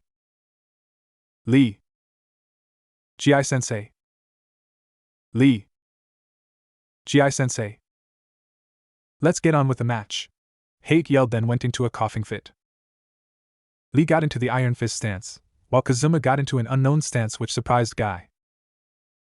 That style, oh great Kami, that's the trouble style, but that style was lost during the Second Great Shinobi War, he thought. Leave Hurricane, Lee yelled. Only to get blocked by Kazuma's thick arms, Lee jumped back and then went into a series of punches, which Kazuma dodged or blocked. Lee jumped on the statue and was about to attack, until he heard Guy say, Lee, take them off. But Guy-sensei, you said to only remove them when my precious people are in danger. Guy gave him the nice guy pose, creepy, and said, it's okay, I'll allow it this one time. Thank you, Guy-sensei. Lee replied, taking off his orange leg warmers, revealing leg weights. He took them off and dropped them. Leg weights, very impressive, but he still doesn't stand a Chan boom. Hikari didn't finish, seeing the huge clouds of smoke came from the weights Lee dropped. Lee then disappeared, kicking Kazuma in the gut, making him bend over. Lee then started unwrapping the bandages on his arms, and opened the first gate, the gate of opening. Then he disappeared and kicked Kazuma in the chin, but with the accessed weight he had to do it 5 times. He then shadow of the dancing leaf, he then wraps his bandages around him, and him them in a bear hug, he then pile-drived Kazuma into the ground while spinning rapidly. Primary Lotus! He shouted, sending Kazuma to the ground, creating a shock wave of dust and debris. Everyone saw the devastation but were shocked seeing Kazuma standing, while Lee was barely standing. Why do you not attack me? Lee asked. Because fighting an opponent who cannot move is disgraceful, Kazuma answered. No, please attack me, I beg of you. Fine, I apologize for what I'm about to do. Kazuma ran at Lee and shouted, Wolverine! He roundhouse kicked Lee 3 times, he then did an axe kick on his head, then he kicked Lee in the chin, sending him flying. Kazuma then jumped higher than Lee, started spinning like a tornado, and slammed him in the back, yelling Eagle Fall. But what he didn't know was that Lee opened the second gate, the Gate of Rest. Meanwhile in the stands, Niji and some other rookies asked Guy what taijutsu style Kazuma was using and where they can learn it. So Guy told them the story of that taijutsu. I only saw that taijutsu a few times during the Third Great Shinobi War. It was stunning. They took out 5 platoons of Stonines by themselves. I even sparred with one of them, and he beat me badly while I had my 6th gate opened. But one night every stone shinobi attacked and killed them all. At least that's what I thought until now. But where do I learn it? Sasuke demanded. You can't. Their type of training would kill you. Their clan always had unlimited stamina and a high tolerance for pain. For example, you could slash them anywhere as deep as you can, but to them it would be like a pinprick. How could their training kill you? Ino asked. Simple, they tie you to a post and hit you with everything they have. They cut, stab, burn, hit, and do other stuff until they were immune to it. But wouldn't they have scars? Shikamaru asked. Well, the clan had some of the best medics the world has ever produced. They were as good as the legendary Sannin Tsunade. Back to the fight. Lee was battered and bruised. He looked at his opponent only to see tears running down his eyes. Why aren't you crying? He asked, which made everyone watch the fight again. It's your fighting spirit. It's almost a hopeless fight, and yet you keep fighting. You've earned my respect, Kazuma answered. Well, it's not over yet. The third gate of life open. Lee's chakra started gathering around him, his eyes turned white, and he started turning red. The fourth gate of pain open. Lee's chakra skyrocketed, he turned completely red and disappeared. He kicked Kazuma everywhere. Lee then kicked Kazuma into the air, striking him quickly in the pattern of a triangle. He then yelled, "Let's finish this." The fifth gate of closing open. Reverse Lotus. Lee then wrapped Kazuma in his bandages again, and started spinning dangerously, impacting the ground with such force it made everyone lose their balance. The devastation was enormous. Lee was unconscious and Kazuma was up and limping towards Lee. Obviously his left leg was broken and he was holding his ribs, which were as broken as well. Guy intercepted him thinking he was going to kill Lee, but Lee got up anyways. Even unconscious, he still wanted to prove himself. Kazuma got closer to Lee only to get a kunai held to his throat. "Don't even dare coming near Lee, I won't allow you to kill my student," Guy threatened. Lee then collapsed. "I'm not going to hurt him, I'm going to heal him," Kazuma replied, going through Guy. He got on his knees and yelled out, "Grand Healer," as green light surrounded Lee, fixing most of his injuries. He then went to his team and collapsed, then his sensei started healing him. Winner, Kazuma Ryoshi. Hikari Ayami vs. Gaara. Winner, Gaara. Niji Hyuga vs. Hinata Hyuga. When the two made it to the center of the arena, almost everyone was under the impression that the two were siblings. Naruto, however, informed them that Niji and Hinata were cousins, and that match will turn ugly, because of recent bad blood between the two branches that each came from, Hinata from the Hyuga main, and Niji from the Hyuga branch. As he was about to elaborate more, but hate began the match. Niji started out by belittling Hinata on how she should forfeit because she wasn't suited to being a shinobi because of her nature. When Niji started telling Hinata that trying to change herself was useless, that she was fated to be the failure of the Hyuga clan, Naruto knew he definitely stepped over the line, because that was an insult to him and Hinata. So when Niji started playing his mind games with poor Hinata, Naruto did what he always did when somebody got mad. He started yelling. Shut the hell up. When Neji looked to acknowledge him, as did the other genin, Naruto continued on. You can't just label people like that. All that stuff you spout out is a bunch bullshit. What a noisy guy, Neji thought, but his eyes narrowed upon seeing Hinata. She looks determined, confident, so you're not giving up. Don't blame me for what happens later then. Thank you, Naruto-kun, Hinata thought, as she activated her Byakugan and slid into the gentle fist stance. Let us fight Neji and Ai-san. Even though Hinata put up a good fight, she was still no match for Neji. Neji revealed that he had been using the gentle fist since he started fighting, and already Hinata was starting to feel the effects. When Neji hit her in the chest, she flew backwards and hit the floor hard. When Neji started on about his crap about how she was fated to lose, she shakily stood to her feet, saying that she wouldn't back down, that she was going to change. When she started soughing up blood, everyone knew something was wrong. Kakashi said that Neji had more than sealed the number of Tenketsu, disabling Hinata's ability to use the gentle fist. And yet, she still fought. She fought to the limits of her ability, trying to follow her Naruto-kun's example. All those years of watching him versus the prejudice of the village, he had proven his strength. She saw him as an inspiration, trying to change himself for acknowledgement. Inspiration turned into affection, and she saw him for who he was. Naruto-kun, when you started showing your affection to me, I was so happy, she thought as she fought. I promise I will change. No longer will I be the shy, stuttering girl everyone knew. I will prove that I'm worth something. When Neji gave her an uppercut, he was sure that would end the match. But he was wrong, and annoyed when she stared at him through her vein-surrounded eyes, then charged him. So he did what he knew he'd take pleasure in. He gave her a strike to the heart. She fell to the ground, much to the chagrin of the remaining rookies. When Neji told her that she was too weak to lay a finger on him, he deactivated his Byakugan and started walking to the stairs. He fell to the ground, clutching his left arm as it went stiff. How? Hinata slowly rose from the floor. Just because I'm useless in the clan's eyes doesn't mean I am useless. Ignoring the pain in his leg, Neji fell upon his cousin like a wild beast, raining blow after blow upon her. Hinata tried to parry every blow, but she still hadn't recovered from the hits from before. At length, Neji delivered he thought was the final blow, a combination palm strike and uppercut, to everyone's alarmed cry. Hinata fell to her knees, coughing out blood. You should have stayed down, Hinata-sama, he said triumphantly. His eyes narrowed when he saw her struggling to rise. Why, he whispered. Then he said to her, why are you still fighting? Hinata lifted her head, gazing at her cousin through pain-filled eyes, and smiled.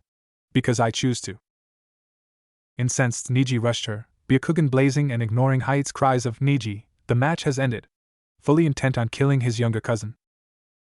He suddenly found himself subdued by Kakashi, Guy, Kurenai, SMF and Naruto with his katana poised at his throat. Seeing that everything was over, Neji released himself and went to the stands. Naruto sheathed his katana and checked on Hinata's condition. Hinata-chan, are you alright? Naruto asked, even though he knew she wasn't. And Naruto-kun, did I change even just a little bit? She asked.